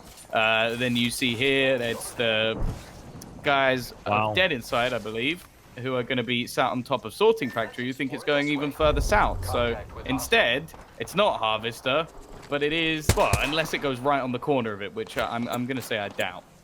Yeah, we're fortunate enough to see dead inside. They were able to hit that beacon, so we have that sneak peek. For the teams that aren't running the Pathfinder, they know that it will not be in. So still right dead smack in the middle, and our team on the outside that they were just shooting at, that is going to be Weigers on the other side, outside of the zone. They have a couple of rotations that they could make. They could easily go towards that large building. They could go to the small building, which no longer seems as safe because you can see the ping right there. So they are surrounded. They're not far from getting in the zone, and there's multiple levels to this, and it looks like they're just going to go into Sorting Factory, or at least on that side, and try and take one of these floors so they know they can't be pushed from either side. Yeah, now they're going to know at this point that there is a team up on the roof. There's been lots of shots being expended in either direction. We've spotted that it's dead inside, but of course we have a slightly different view to them.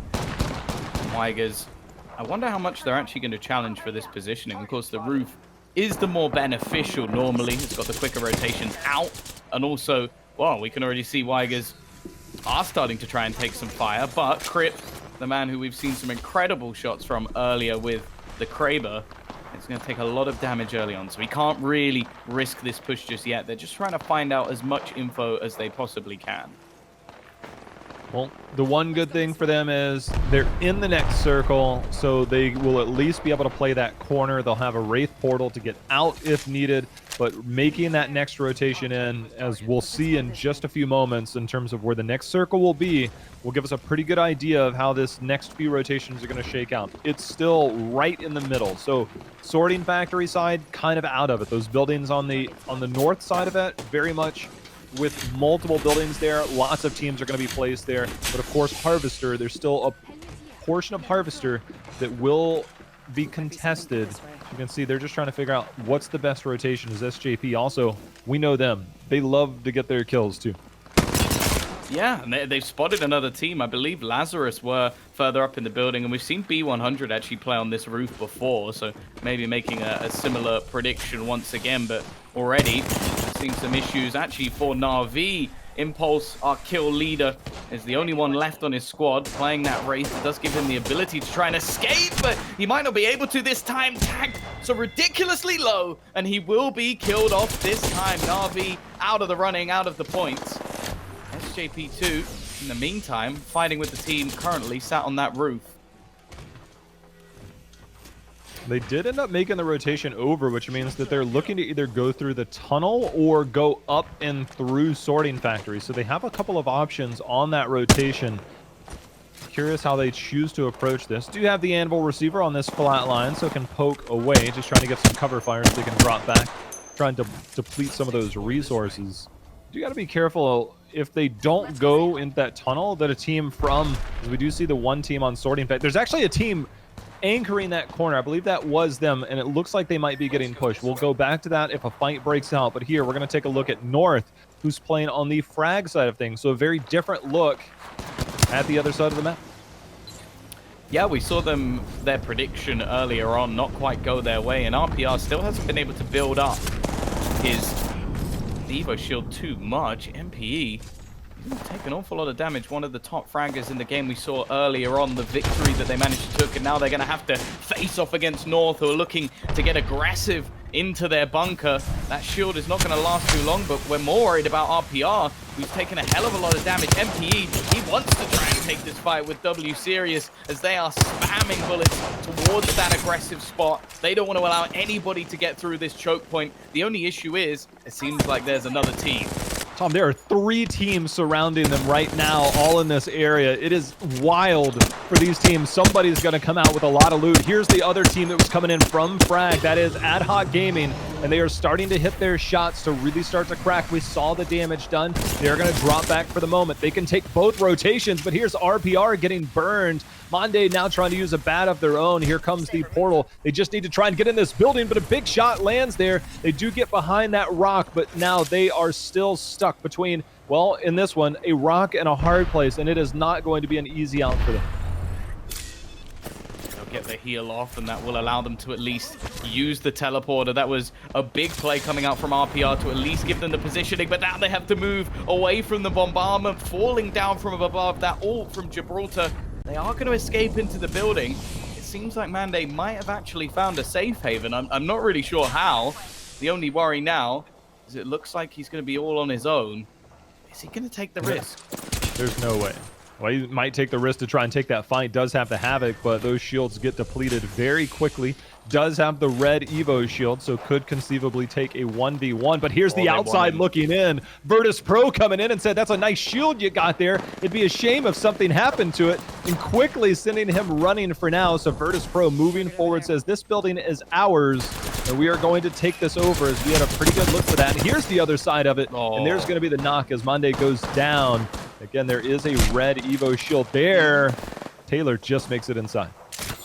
Has to use his dome shield to actually keep himself alive. Pierre back to their safe haven building from earlier on. It seems like their choice of positioning is actually spot on from what we've seen so far.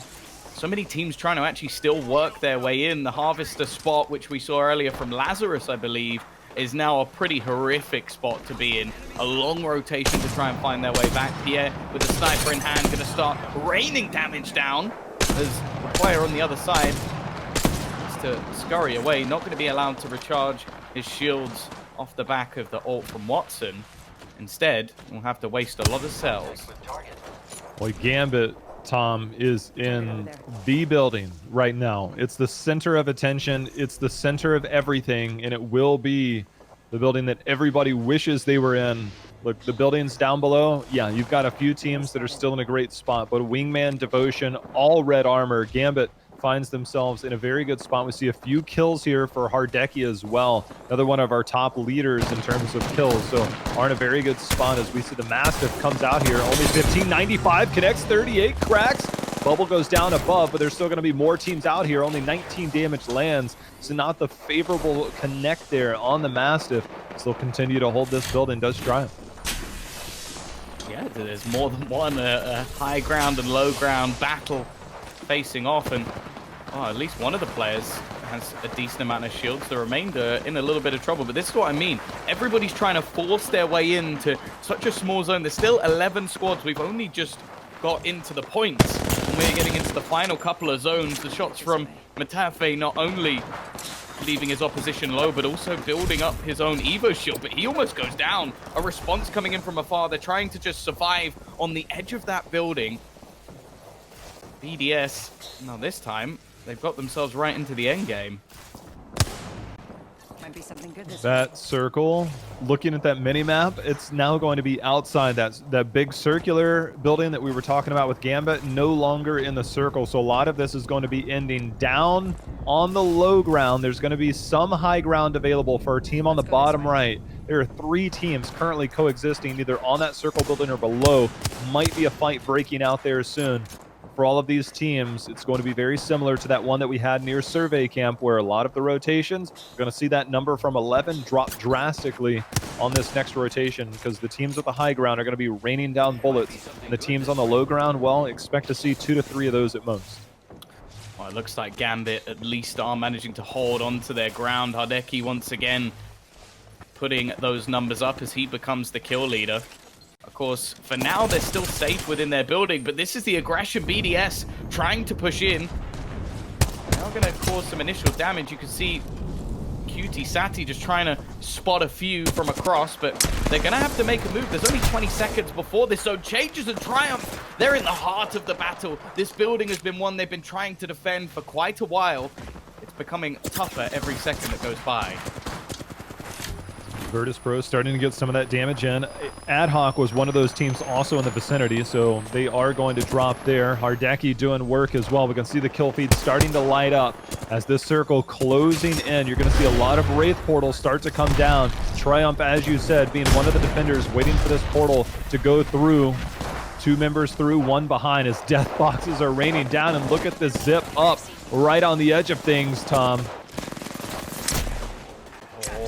SJV2 trying to close out a couple more. They're losing members of these shields, actually defending quite well. I don't know if he's going to get away with this. Denze just having to try and escape, but now the Mastiff even coming into play as well. So much damage, so many kills. We're down to just 4 squads remaining, and Triumph seem to be leading the way. Another 130 damage with a push coming through, a clear of 1 more squad with just 3 remaining now. Alliance, they're still alive and kicking, but Hackis has hit the deck at the same time. Still potential for them to take this through. They're spotting the teams down the bottom. They've managed to hold on to the high ground. It seems like everybody around them has fallen. Graceful's kill count just grew astronomically high with that Mastiff, and now returning shots here on BDS. It's like, stop pushing me. I'm not playing. I've got this gun, man, and you don't want this. But now down to 3 teams left. Mastiff did work for as long as it could. For this team on the ground of BDS, they will have to make their way up. And Alliance, I believe, is one of those teams. And that gas you see is the Caustic on the side of Alliance. So it will be a fun and difficult ending, depending on which side you're looking at. Yeah, I think there might be one team actually just hiding it. Yeah, it's Triumph just below. I don't think they're actually on top of the building. So now they finally try and push up, and that's it. Surely Triumph have to be wiped at this point. There's 1 man from their squad just still hiding somewhere. And IPN, he's just going to continue to put these traps down every chance he gets to just make it more and more irritating. But there he is, Graceful. He's managed to sneak his way through. They haven't spotted him. He's right on the edge of the zone, just trying to wait for this battle between Alliance and BDS to begin. If he can just survive, maybe he could third party. Graceful must be unlucky because he has only 1 kill to his name as the Spitfire starts to come in. Arcstar goes down to try and fight against this. See if they come in for that third party. Graceful actually gets one of those knocks, as you can see, trying to just survive the zone. But Alliance here with their Caustic trying to close it out. And I think they found that last man at the end as well. It is going to be Alliance. They take the high ground. They dominate in the end. Even the Mastiff that came out from SJ was not quite enough. And wow, that's another victory for Alliance, a squad that has been fantastic all the way through the tournament, but had a little bit of a slow start today. They come back in full force with a victory. Tom, I need to either see a replay or need some help trying to wrap my head around this. I saw so many Mastiff shots connect, and when we came back to Graceful, he had 1 kill. 1. They must have got yoinked. Who was taking all of the... Like, the man was Alliance. on a mission. Cracking... I thought I saw him knock at least 2 people. Maybe that's just, like, things moving too quickly, but I'm seeing these Mastiff shots connect left and right. Did Denze have one as well, though? I feel like there might have been more than one in there, because I feel like the guys at SJP, look, Denze with 1200 damage as well. So I think he might have done a lot. Mayday, he ends up with 2 kills. Well, you can see the 1300 damage he's ended up with, but it is Alliance. The 13 points for victory, and then the 13 points for all the kills they managed to get. There's a reason they're right up the top when it comes to all the kills as well. If you look at the leaderboard, they have 67. Well, Navi's next with 65. Well, they've just pushed themselves up that little bit further.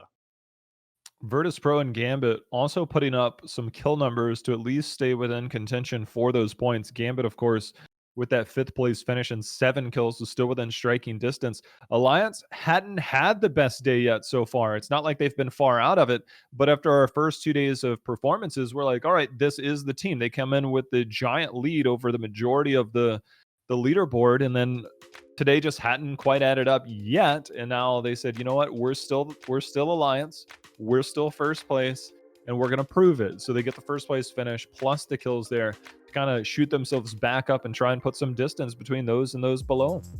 I want to know what happened to Cooler, because they actually managed to die before our man from Liquipedia, who is just in the server to jump off the map. So I don't know how he managed to finish 19th, but you know, that's at least something he can put on his CV. I thought I had seen that as well, because I'm like, I think that says this many teams left, and I saw it's like it fell, and I'm like, all right. So now I am curious myself as well.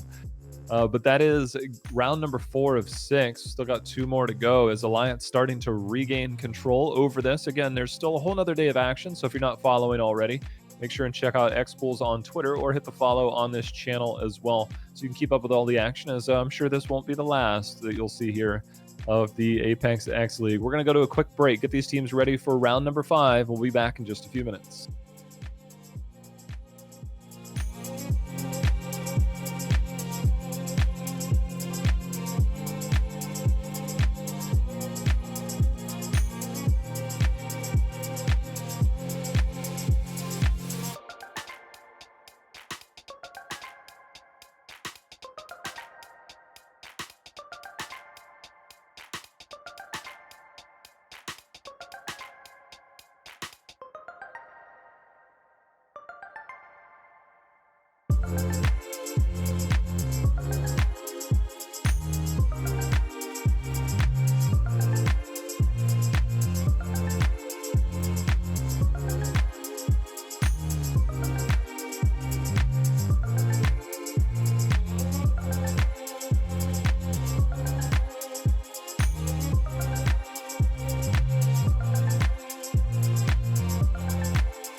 Back for round number 5. Game number 5, round number 5, however you want to look at it. But we got a little bit of an update, Tom, on one of our teams. I believe you got some news for us. Yeah, it looks like one of the players from Lazarus has actually dropped out of the game. So unfortunately, it will be Jay Savage, I believe, who's going to be missing for Lazarus. They are actually going to soldier on and try and make it work with 2, though, which I have to say, I respect that, because it's very easy at this point to just go, oh, well, we're 2 and everybody else is 3. Like, let's just give up. Like, we can come back tomorrow. It'll be better for us to compete properly. They're just going to go, okay, let's YOLO it. Let's give it a go. We're going to try and get some points on the board as the 2 of us. If he comes back for the next match, fantastic. If he doesn't, then that is a shame. But as you can see, our champions, our leaders have extended their lead even further. I want to add in a little extra bit of information as well, which Vaves, I believe, is now only a kill behind Impulse for kill leader. So Alliance, they're not only doing damage in terms of getting those points up on the board, they're also leading the way in terms of kills as well. Just the fact that they are a model of consistency over these 3 days. I mean, what Alliance is doing is, if we were to put this in the grand scope of like one tournament over a couple of days, they've done this now for 3 days in a row, and there's still a few more rounds for them to continue to solidify this spot. The fact that they are doing it in such impressive fashion, the first place finishes, the amount of kills that they're getting, everything that they're doing, it seems like they're the front runners, and everybody else is just trying to keep up. As there's one team relatively close, there's a few teams beyond that. As SJP, we know that when they get going, they're a team that when they're hot, they're as hot as anybody there. When they get the kills, they start moving, they're aggressive, they move together, they swarm, and we'll see if they can catch them over this next day and a half as it's time for round number 5 to drop in. Yeah, I really am just looking forward to seeing more of these sort of aggressive plays that have come out from Alliance. I think Na'Vi as well have made the watch very exciting, whether they're winning or losing. This is our spectator. Yeah. He actually managed to finish not last in the last game, which is probably the most impressive thing. Well done, Kano, for that. But yeah, this time, this is, of course, just that spare slot that was left previously. And I believe he was still just about the first person to die. But it looks like we've had another elimination. And it's going to be one of the guys out from Epsilon. Looks like Alliance was under some pressure themselves, and now starting to fly back over there. So I guess that was Alliance that we saw just on the break. So IPN going to go over there and join the team. Good start for them. Did you think, like, going into this tournament that the team currently leading by quite a margin would be running a Caustic? I spotted a cargo boat over there. From what I knew coming in, no. From what I knew after day 1, still no. They've made it work, though. And as said, I think I said this on the first day, the meta is only in place until someone changes it. So it seems like a lot more teams are going to start running a Caustic. It has become more popular. Of course, VP still going for the style of running a team without a Wraith, which I don't think I don't know if anybody else is doing that. I might have to keep an eye on it. But from what I've seen, it's not a common thing whatsoever. And it does make a lot of their rotations a little bit harder. We haven't seen them get a dub just yet. Although the last game was one of their better ones, I believe. Starting to at least climb the table a little bit. But I do wonder if there will be a point where they will have to try and throw in a Wraith to their mix. Well, you can see a lot of these teams. Here's our duo squad of Lazarus. Again, dropping in with just 2 as one of their players has lost their connection, in case you missed that update on our way back. Kano should have just joined them. Would have had a full 3. You wanted to join them? No, a Liquipedia guy jumps off the map. Just have 19 teams and he could be a part of Lazarus now. I think that might be a hindrance rather than a help, like, no, it's messing up our decision making. Please, no. All right, just go jump off the map. He's like, all right, I was going to do that anyways. Well, they are still going to be challenging in the Harvester. So a position that we've seen a few zones go in that general direction. An early rotation coming in, though, from LG, and they're already going to spot a couple of opposition. The shots being landed as well off the back of the G7 Scout. There'll be one of the guys from Weigers who will be dropped very early on. And while the rest of the team just trying their best to escape, there's nothing they can do now other than survive. That looked like the team in pursuit is LG, so they'll loot that dead box from Weigers, and LG getting aggressive early as they make their way through. A lot of teams will be pushing their way in as the circle in the northeast section. We have the little town, and then, of course, you know, the overlook on the outside to where things can really get defensive in those areas. But coming in to that area is oftentimes the most difficult part when you consider this northeast side of World's Edge. It is very much an open side of the map compared to a lot of the other areas that tend to have more cover, more buildings. And here's a good look at it, the big view. It's open. There's a lot of cliffs and a lot of rocks. And right now, they're going to find themselves still pushing, fencing off one of these portals. Well, other than the gunfire, I think you might have been able to flog me this area as an estate agent, because you made it sound truly wonderful as they were roaming in, and then you hear bullets being shot in the distance, and it becomes not such a nice place to live. We just edit that out into a nice Twitter video, and everybody's like, oh, this is such a beautiful area.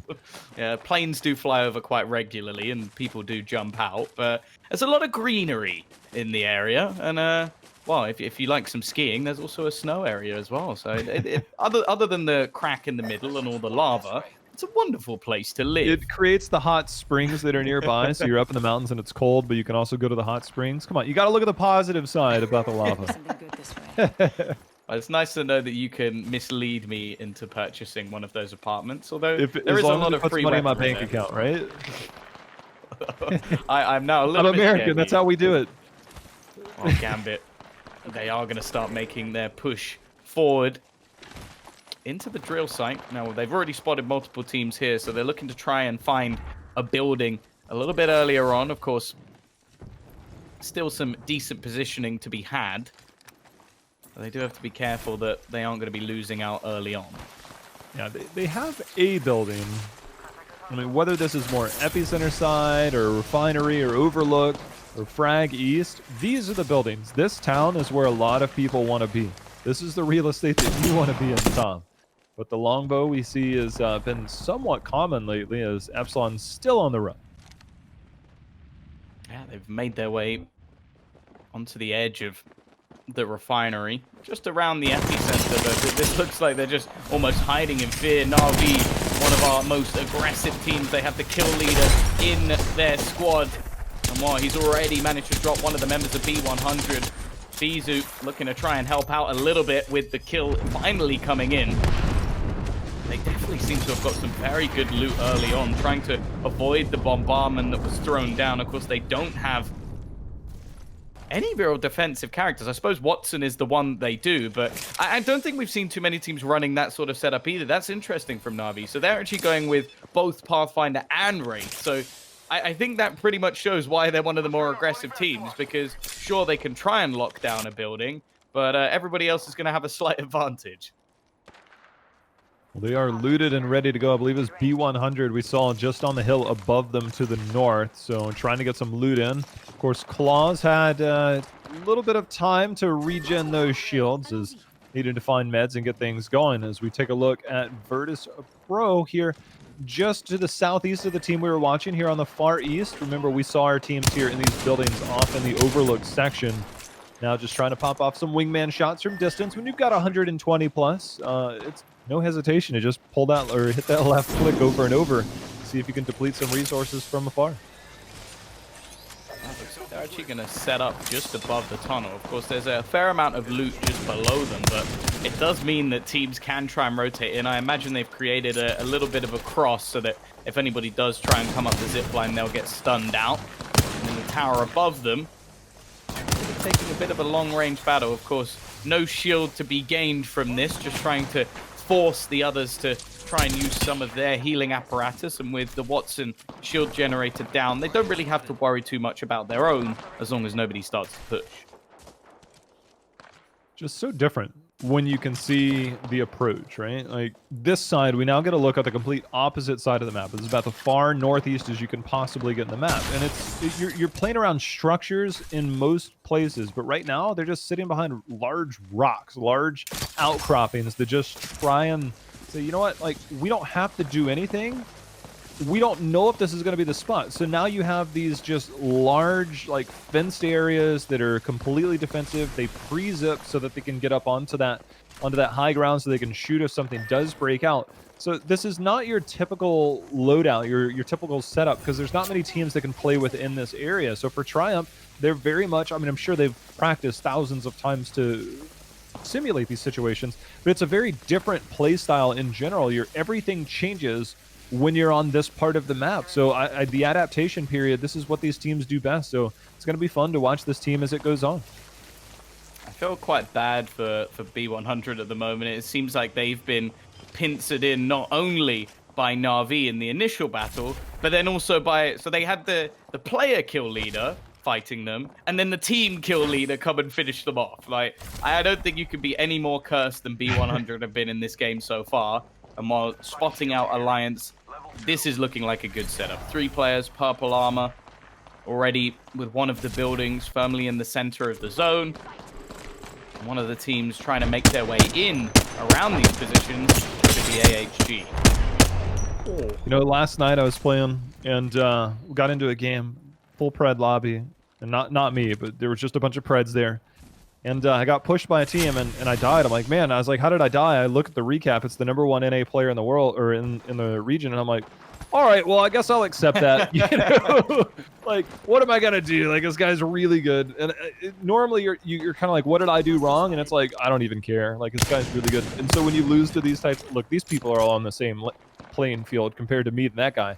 But in this game, it's like, you know, if you do lose in those situations, I mean, you wish you could have done something better. I'm sure they're always going to analyze those things, but sometimes you just say, you know what, game recognized game, and that's okay. Yeah, it's like you got to show Impulse the respect at this point. Now I'm going to be switching over to Sanya, and while they're looking like they're in quite a bit of trouble, we are actually seeing a few rosters now that I'm focusing on it, playing with both Pathfinder and the Race. So wanting those opportunities to rotate, but I guess it also gives you that survey beacon to find the next rings, which you can see on their screen at the moment. They have managed to get. The only issue now with only the solo white armor, a teammate down and probably dead. I'd be very surprised if they managed to rescue him in this scenario. It's going to leave them in a bit of an awkward position. They are actually getting that res off, but it doesn't last long. Yeah, that was an instant, like, you're going to get punished for this. So now both of them are full dead. That's going to leave just a 1 member to go ahead and go. And look at that kill feed. SJP just took down Myth as they are putting in work. And here's Myth with just 1 player remaining. SJP, we know, is lurking in the distance. And here we got a good look at them. All 3 members up there down here in the bottom part of the tower at Epicenter. They're just going to hold up. They got a couple kills. They know what to do. Yeah, charging some of those extra armors as well. We are going to start to see the zone pull, I believe, a little bit further away from them. So this is going to mean they have to move once again. I'm sure the remaining member of Myth is probably hoping that it's not in his direction, as already getting slaughtered once. SJP, I wonder if they're actually going to pick up some of the other armor. They've gone for the Evo shield. Of course, going into the late game, you're more likely to be fighting those battles, which of course means you will power up the armor, but the bigger issue is you have less to start with. So if you get into some close range battles, it's actually a bit more of a problem. They're slowly going to start making their way up and forward. Well, we can already see we've had a few teams eliminated already within the server. So 15 remain, some solo squads, some with a couple, but one with all 3 members still remaining is Ad Hoc Gaming. One thing that's nice to see there from SJP, they're not a team that's going to wait.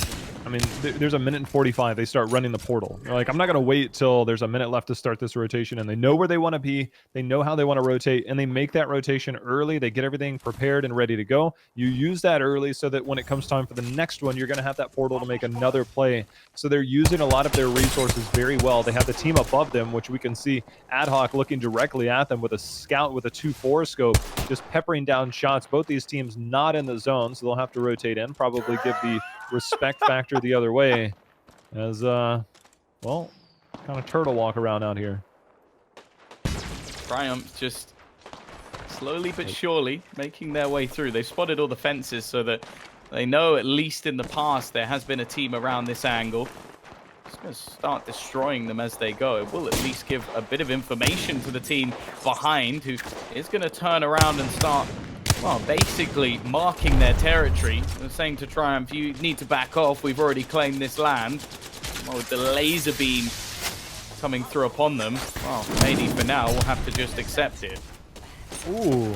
So the one grenade that got thrown over got killed by the pylon. The one that landed in front was the one that actually clipped him, forcing him to go ahead and shield up there. So you have some cover. They're actually being pushed here, Tom, and Triumph already one member down, returning some of those shots with the R9. Yeah, the team push has to be careful here. They're taking a lot of damage themselves, but Graceful now remaining all on his lonesome, just trying to escape, but you can tell he's being pushed, has to try and just make his way around the corner as RPR, it's North, who have actually pressured them out of this situation, and there is no escape.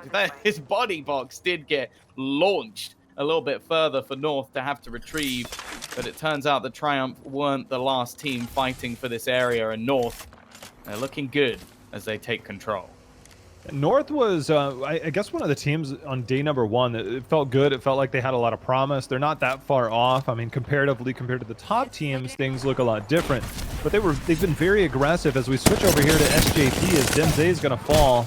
Jelly trying to give him the boot as well.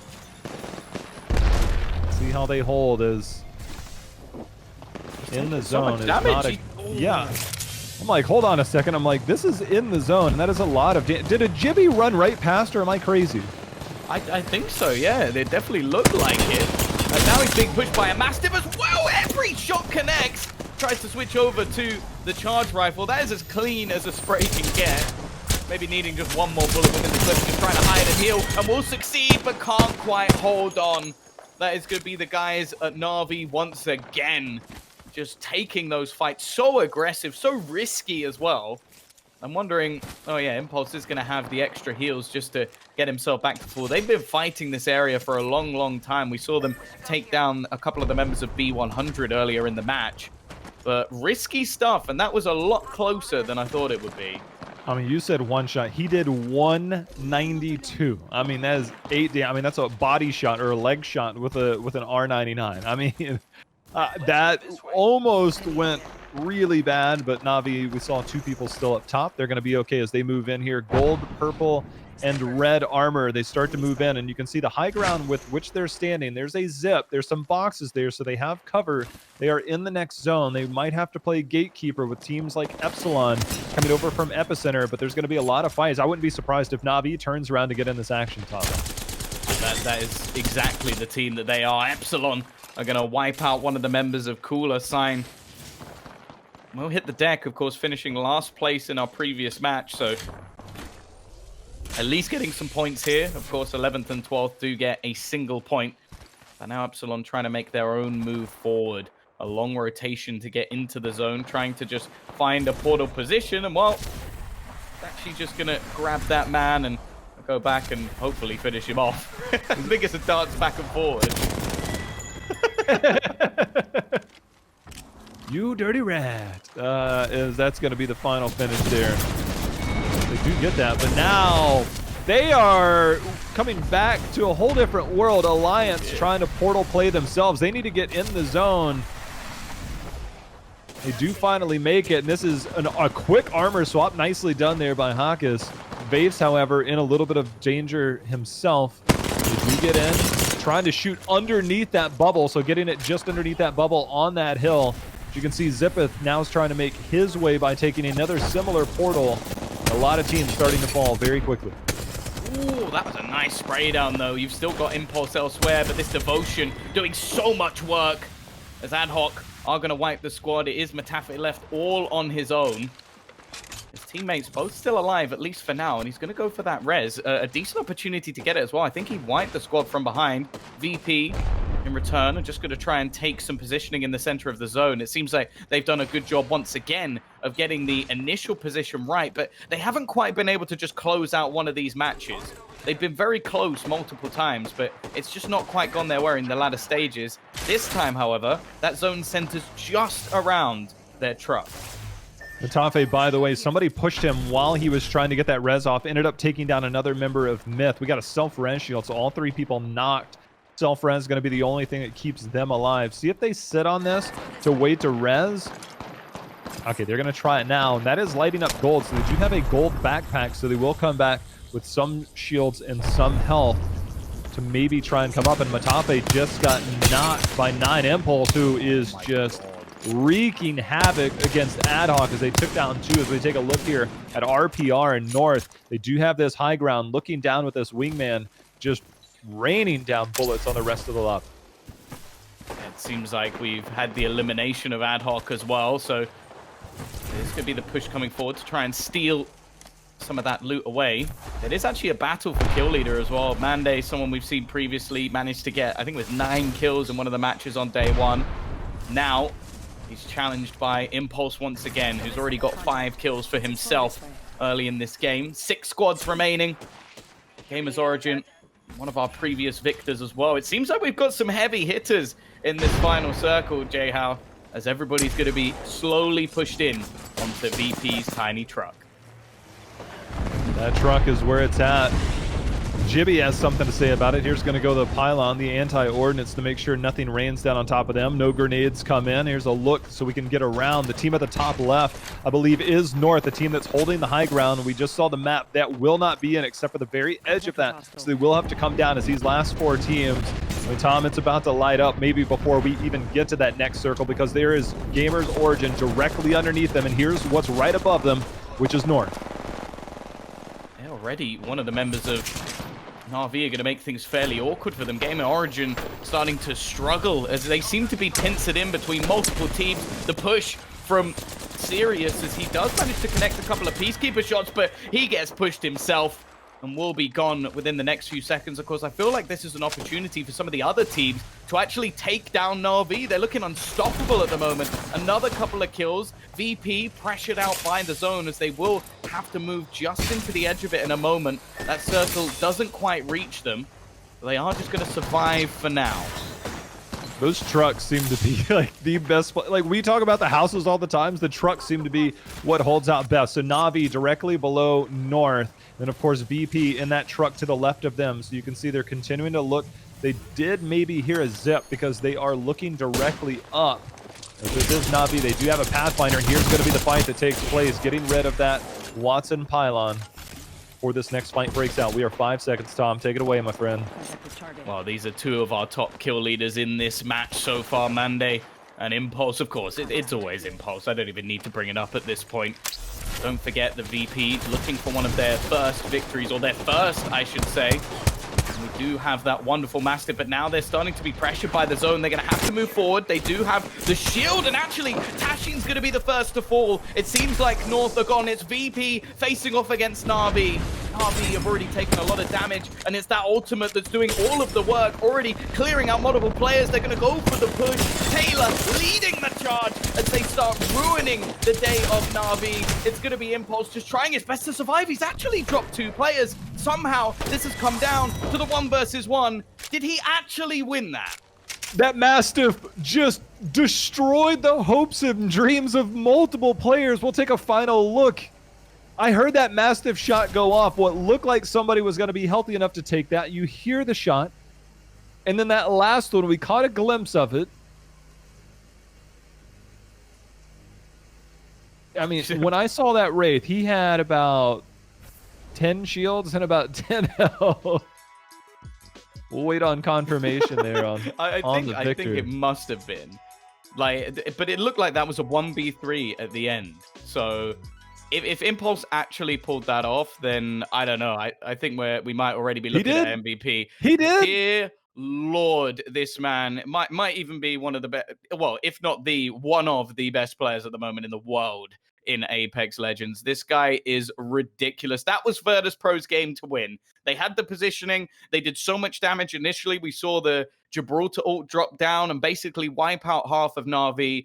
It must be wonderful having that man on your squad. I mean, they are setting the world on fire today, it seems like, as they are continuing to make their surge. VP, they came in second place, but only with those 4 kills, and that's not terrible when you look comparatively towards that first place team that puts up 16 kills. That's a pretty big gap in points when you consider both placement and those kill points. So we'll have an updated scoreboard probably when we come back in just a few. But to close out this game, that fight right there, very much with North, VP, and Na'Vi all in that final circle. You could see the rotations, and all of it the Jibby ult. There's a reason why Jibby is so common. I mean, look, you've got Watson for your anti-ordnance, sure, but there's a reason why in those final circles, that is Jibby's time to shine. And if you don't have a Jibby on your side, there's no bubble. There's nowhere for you to hide, which is why Jibby is now so, amongst many reasons, Jibby Ops, which is why he's so popular. And that right there showcased a lot of the reasons why. Yep, although you say that, they still lost. they did. It had an impact, just not the biggest. There's one trump to that, and that seems to be Impulse. A great game overall. I don't want to take... I feel like we do talk about him the most, but it is obviously very easy when he is currently the man with the most kills. I think he has more kills than a lot of teams, which kind of says it all. It's obviously Alliance who I think are the total kill leaders, but that might have changed after this match because Na'Vi have just gone on a reckoning. A very impressive performance, probably the most enjoyable team to watch as well. And I can't wait for the final game of the day. We've just had a banger for number 5. It's going to be hard to beat.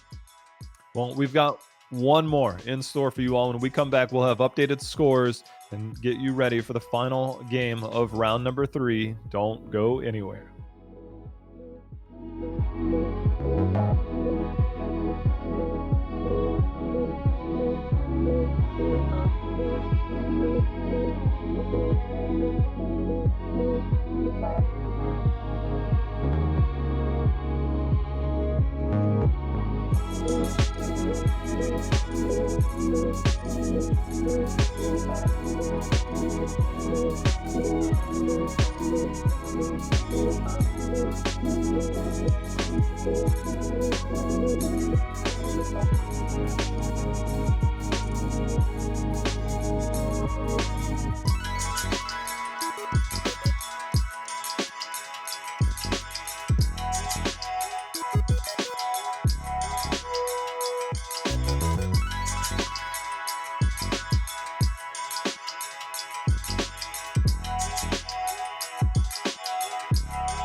Without further delay, it is time for round number 6. Tom, we had to cut you off because you came back excited right before we went live. What'd you see, man? What happened? What happened? I'm literally making a clip of it right now. I'm not even paying attention to what we're doing on the broadcast.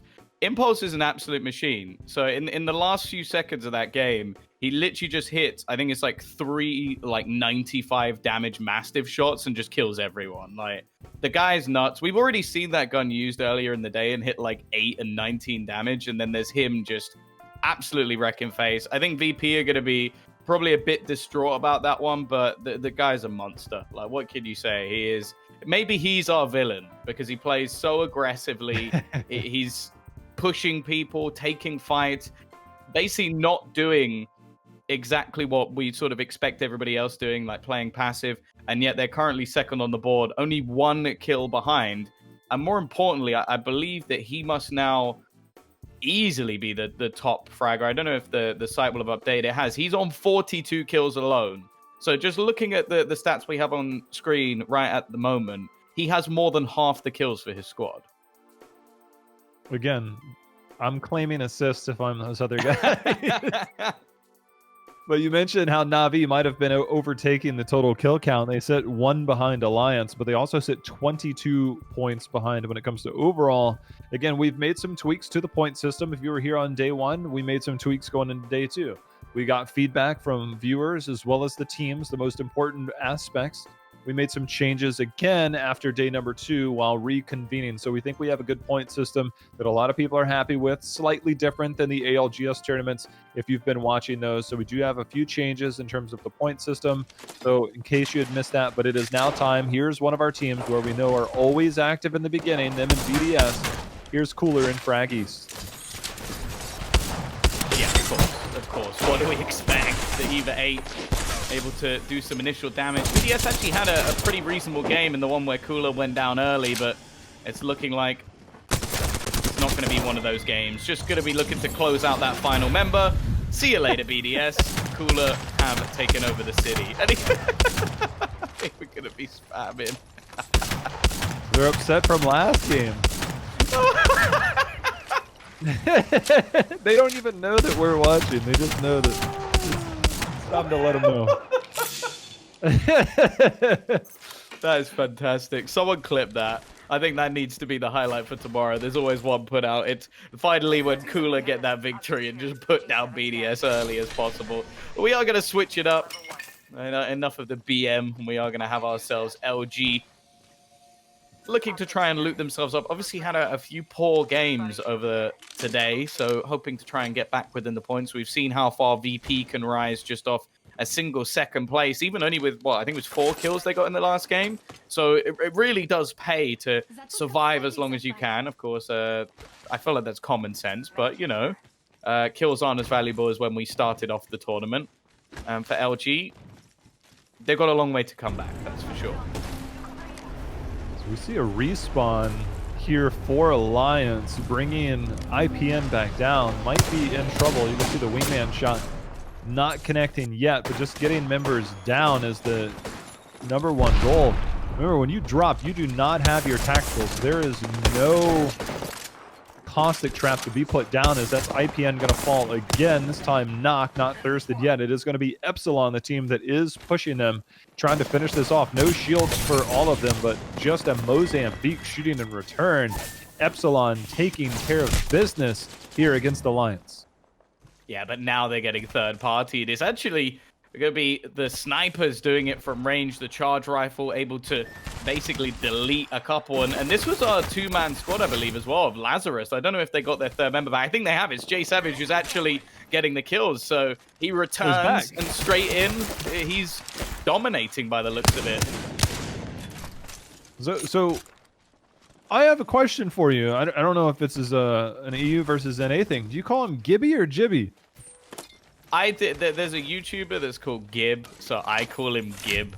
But that's more just my personal preference. I don't know what the majority of people would call it. Like, most of the people that I play with, like everybody I play with, I've never heard anybody call him Gibby. I know that people do call him Gibby, but everybody here that I play with and most of the people I watch call him Jibby. Well, that would make more sense because that is actually a shortened version of his name, whereas what I'm saying is Wrong. But apparently I'm saying it wrong. It's like between GIF and GIF, but we all know where that one goes with.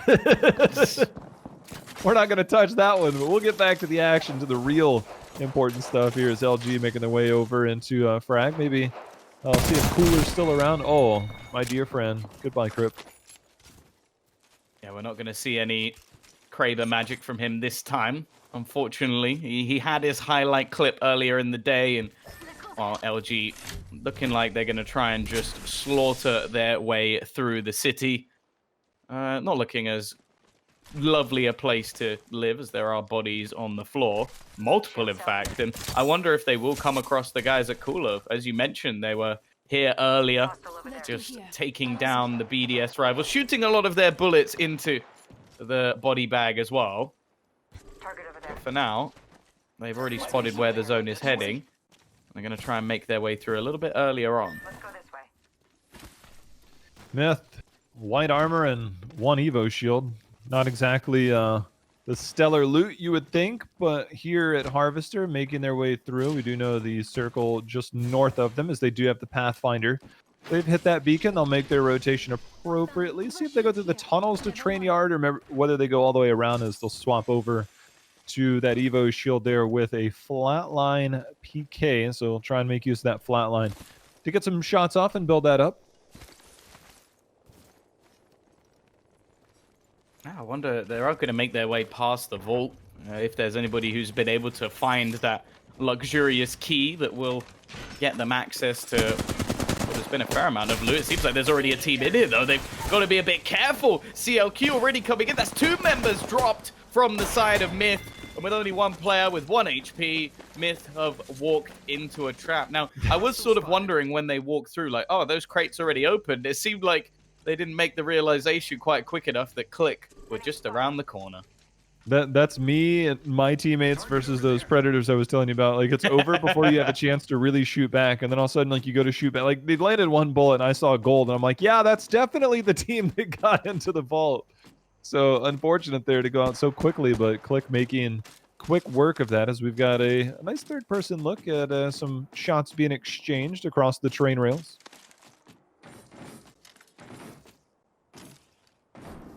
And maybe just considering using that survey beacon to find out where the next zone is. Of course, it is a little bit risky. I think also just even standing near it, maybe expecting for a few shots to be taken. It's definitely interesting to see the moving around of this final moment. Of course, a lot of the time you can use them again once the zone comes back in, or you may delay a little bit before using it the next time. As you can see, the zone is closing, and they already know that they are firmly within the next one.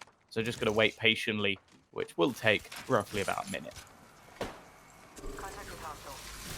We have another beacon they could potentially look at. See if they make that, as teams just chilling here in Diner.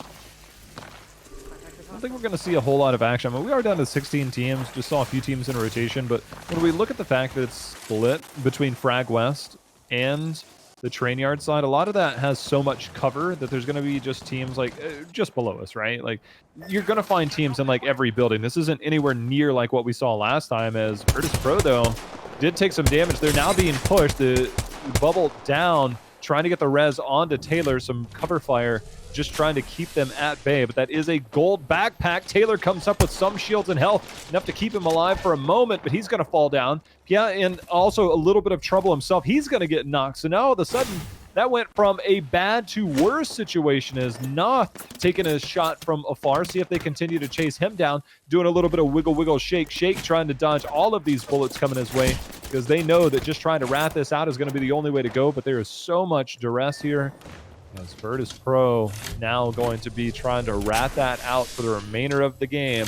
SJP, one of those teams, being aggressive here down near Survey. Well, yeah, we just watched 2 of our top 3 teams from the last game battle it out against each other. Maybe North looking for a little bit of revenge. The Flames coming in already. It's just going to have to be the quick heal, the escape even being made through the portal from Wraith, which will allow them a little bit of extra presence and good use of the Gibraltar shield just to net them a little bit of safety for a moment. But being pushed in from multiple angles, they do have to be a bit careful about the rotation they're going to attempt. it's early enough that yeah, I think they got to go this way. At higher levels, there's no way you can make this rotation all the way around. They already used the portal, so there's no... Yeah, you can see there's already a team in that tunnel.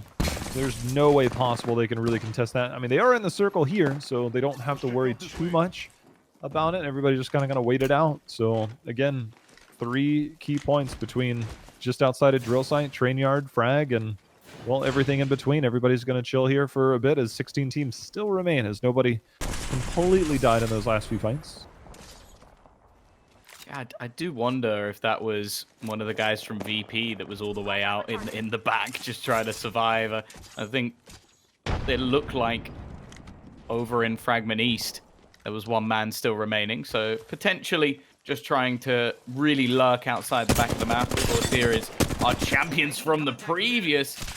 FiZu already breaking a shield, and it looks like they're just going to try and aggress. This is something... I think they are a team that we just have to watch more than most, because they're constantly pushing, constantly trying to find better loot, and most of the time that involves killing off the people holding it. It does mean that sometimes there's a disparity between their results, but I think that's why I've been most impressed with Na'Vi, is the fact that they do seem to take so many fights, but they're normally quite successful. The only worry here, they are starting to be pressured. B100 have started that push forward, and they're already going to drop claws. Freed trying to close out the second member. I think that's Impulse, who's just trying to escape round the corner using his Wraith teleport. FiZu In the middle of all this, escape. though, Dead Inside is also in the middle of this fight, so there is more than just 1-2 teams here as a third party comes in, trying to get the res. They're going to cancel that for fear of footsteps coming at them. Claws did end up getting finished there, so this is still, I think, anybody's game with all 3 teams here, Tom. Oh my goodness, B100 are under so much fire. Their member being dropped. Na'Vi actually came out of that. Well, they lost a player, but considering how low both of the remaining were, they're not in too bad a situation. Impulse just trying to get his health back up, and you can see there's plenty of teams around this area. Dead Inside just holding that upper ground, making it awkward for both B100, but it seems like a few shots are now starting to go in their direction. Impulse has hit the deck as well, and there's this Dirty Kraber, a weapon we love to see when casting some Apex Legends. Apparently, everybody wants to be here at Train Yard to start fighting with a lot going in. The Kraber shot onto a knock shield. That's exactly what you use it for, right, Tom? Oh, for sure. They're definitely not with the limited amount of bullets it has, but Impulse is gone. Our clutch master, our top fragger, is out of the running unless someone's going to go for a revive, which I don't think we've seen any of those in all of the games that we've cast for on game number 12. I don't think I've seen a single one. So I'm not going to hold my breath for that one. It leaves only one member remaining. Again, it's not going to work out. Just in between the two He wanted players, the collateral. He wanted the... He could have hit one, but he wanted the double. I can only assume, like, I'm looking at that, I'm like, collateral, collateral, collateral. Ends up missing them both as a result. He tried to hit it right down the middle, and they just happened to part right as that bullet came through. But my, that would have been a highlight there if he hits that collateral, because that is an instant push if he got it. Oh, that's a stick! Oh, he's down. That's one down already. Triumph have just walked in and wiped the squad in a matter of seconds. That is disgusting. Just making sure that that man was dead 100% with the extra Peacekeeper shot. And while we've seen what looks like the elimination of Na'Vi, now FiZu hits the deck as well. So our first place team from last game is eliminated, but that was impressive from Triumph. Can you hold this? I don't want this anymore. I got you. Whoop. Little grapple shenanigans. Here's the look at Graceful, the one that did get knocked in that, but revived. Now trying to med up, heal up. So they got a wingman PK loadout. Rest of the team going to chill out above him, give him plenty of time to loot and shield up here on the bottom part. So Train Yard, again, is we now see starting to pull heavier and heavier here towards Train Yard. We know that this building and the cable cars above are where you want to be with this team. So trying to keep everybody out, get the fences down, make sure you have the anti-ordnance. And here's a team with SJP looking to make their way from the outside in. They're just north of all this action. They are within the circle. See if they try and hold maybe this tower. What do they push here? This is looking bleak for a couple of teams. I think LG have been struggling in this moment. Cooler A member will get dropped. Denze trying to spot if there's anybody at the top of the tower. I imagine there will be. It's a prime piece of real estate, and they will spot the man defending it for now. The issue is getting up there without a Pathfinder is actually fairly difficult. You have to zip line, which is an incredible risk to take when you can see all the fences currently down. Speaking of risks, surely this can't work out. Oh, he's trying to hold the edge of this rock because, like, when he's crouched, they can't see, but the respawn animation does require for some movement. I thought that they had it there. That is going to be just a few pixels below, and they got the res off. That is a big brain play coming out from Dezu as well. So they've got it back up to 2, even have the full heal available to them, and will escape back around the corner. So they've somehow managed to make this work. Of course, they did lose one of their members in that battle. Gambit are going to clear out Epsilon just before we switch over to their position. And for Gambit, this is a bit of a tough spot now, because they're going to have to rotate either all the way around and try and go across the train tracks, which looks like a horrible way to go, or they're going to have to try and get past the team currently holding the one gap left in the rocks, which, I don't know about you, Jayho, it looks like a horrible place to go. Well, it looks like Weiger's actually on the receiving end of a lot of this damage. One member already knocked, 2 armors basically cracked for them as they are taking all the damage in the world. Paradise taking the damage from that team on the north, just trying to get behind this rock. And here's Gambit, that team on the lower end, but on the north side, looking for that. They know there's one below, and there they find it, the last of Weiger's. Paradise goes down. There's still one more team at the top, so now they can play gatekeepers, or they can push this fight. That's exactly what they're doing as the Arc Stars go out. Just seen Adhoc defend this once. The question is, can they do it again? It looks like it. Hardeki has to just try and flee. His teammates have had the chance to actually heal up a little bit, and this aggressive push could be a problem, as Adhoc do take some damage in return, but it's worth it for the down. And now, with only Artico left, this should be it for Adhoc. So much armor to reclaim, and they're going to hold off against 2 teams. A fantastic hold from Matafe and his squad mates, and now they get the rotation through. I don't think there's another team trying to wrap round just yet. That is exactly, look, when we talk about potential, we know Adhoc, they haven't had the best 3 days so far compared to what we would have expected. They've been a team that has consistently been a top performer. We know Matafe being the big streamer that he is, but from a team perspective, it really seemed like during those last few tournaments, they have been one of the better performers. So this has not been their best week so far. So to pick up these big fights, to get a lot of those things to happen is money for them. I just looked. Claws actually got rezzed somehow because he just got knocked by a Kraber and finished by Dead Inside. So there was a res somewhere from one of those fights in Train Yard. I think I've seen some of the Na'Vi guys go down about 3 or 4 times now, just looking consistently. LG, though, they're not going to last much longer. The clear does come out. It's actually CLQ as well, who've started to eliminate the guys at Adhoc. So it looks like the rotation through the train tunnel is actually going to cause them some real issues. And in fact, they're actually going to use the train as a little bit of cover to move forward. The only issue is it is going to start moving away, and they now need to make their way further in already. The shot's being connected. The Peacekeeper, both bullets go straight into, well, I would say the lower torso, but it does enough. And CLQ, they managed to hold their ground.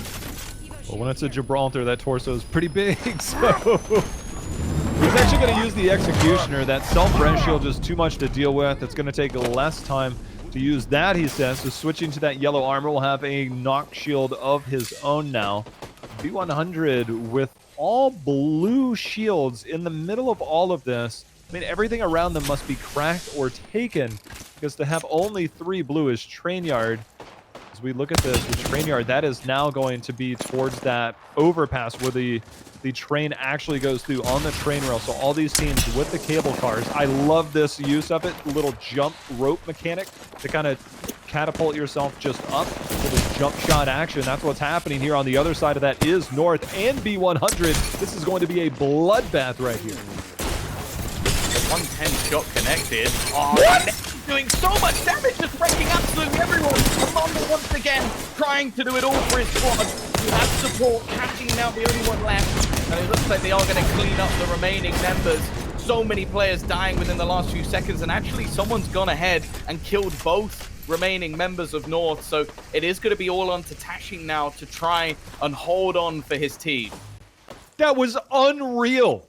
Unreal. Those nades were cracking armor left and right. And it also, as we now get a closer look at it, Triumph is in the circle. So they have one of the cable cars above that is in the circle. They are in a beautiful spot to try and get this. They're going to take care of that Watson. Now they're going to try and rain down grenades on that. Here's going to be a team that's going to be right in the thick of things, right in the middle, to put down their Watson ult. They're going to use all of these structures around them to try and produce as many line of sight variables to keep themselves safe. And you can see right there is a big reason why. And this is the team Triumph trying to rain down grenades and shoot at them. So all this line of sight that you see, that's exactly what they're trying to prevent. So Dead inside with a nice spot here on top. They're not untouchable, but they definitely have a nice spot to try and at least finish this out, as there are now only 4 teams remaining. Yeah, Triumph eliminated the 5th team with an Arc Star. So clearly those nades have become an issue. Both players taking a crack within the trades, and Triumph, they're just sitting pretty. They're waiting for everybody else. The zone is actually going to center in just in front of them as well, so they can just jump straight into that position. Click. They're still here. They're still kicking, though. And with 2 gold armors, there's going to be quick heals available. The red armor on the remaining player gives a little bit of extra health, but not quite the fast heal. The wingman also doing so much damage, I think, on either side.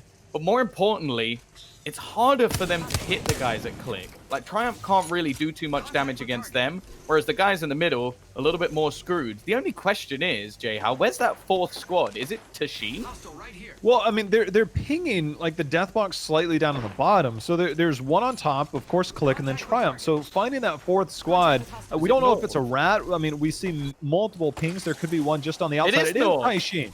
It is Taisheen. So he's just on the other side of all of this, and now they're just going straight for the push. Triumph goes directly in. Graceful takes damage. Graceful has to be careful. Taisheen is the one that's actually right here. See if Taisheen can identify that, maybe pick up another kill. Here's 2 members, though, for Click, playing on top, trying to just get this top level area here. Bubble goes down, and they're ready to push, Tom. Oh, Baker already. They're going to clear out one team, leave it into that 3-squad battle. Bear in mind, Taisheen is still waiting elsewhere. He's just letting them fight this one out. He's actually, in fact, got a kill of his own in the mix of all of it. Click now looking to try and push that spot, as there will be the ultimate falling above them. Taisheen now goes down, and it's into this 1v1 battle. Triumph just desperately trying to survive. JMW all on his lonesome, and eventually they're just looking for that final man. Where is that red shield? Where is the person to clear out to give Click that victory? It is the revive coming in at the top, but it isn't quite gonna happen. Click will take that final match. They got a lot of kills there, and considering the high ground from Triumph, well, they did very well to win that out. I mean, Triumph just went from 0 to 100 real quick. They're like, look, we can take the patient approach, the slow approach, get into the circle late, or we can go and take this fight. I mean, they were probably cracking. We didn't get to see that full time, but we knew that team on top of Dead inside. We saw Click cracking them from one side, Triumph hitting them from the other, so they looked for an opportunity. Triumph wasn't able to get that #1 spot, but they came in, got some kills. We'll be able to see that here in a moment. They went in, they took a fight, they forced it. I think they identified that 4th team was just one person there. So let's see if we can finish this fight quickly, then take that fight on the low ground. As here we finally get a look at those final numbers. Triumph did only end up with 4 kills. You can see the damage there, but our victors, of course, Click, putting up 12 kills and getting that 1st place finish. And Na'Vi managed to even get 7th there. I think that's so impressive, considering how they lost almost their whole team early on. And we were watching Ad Hoc battle through. B100 were in there quite late. So Na'Vi just managed to sneak their way into the points. Dead inside as well. You've got to feel a little bit hard done by for them, because Sanya did walk around that corner and get killed by Taisheen. So that was probably a nasty surprise. And the rest of the team actually fell just after that. So Taisheen manages to get North into a top 3 spot.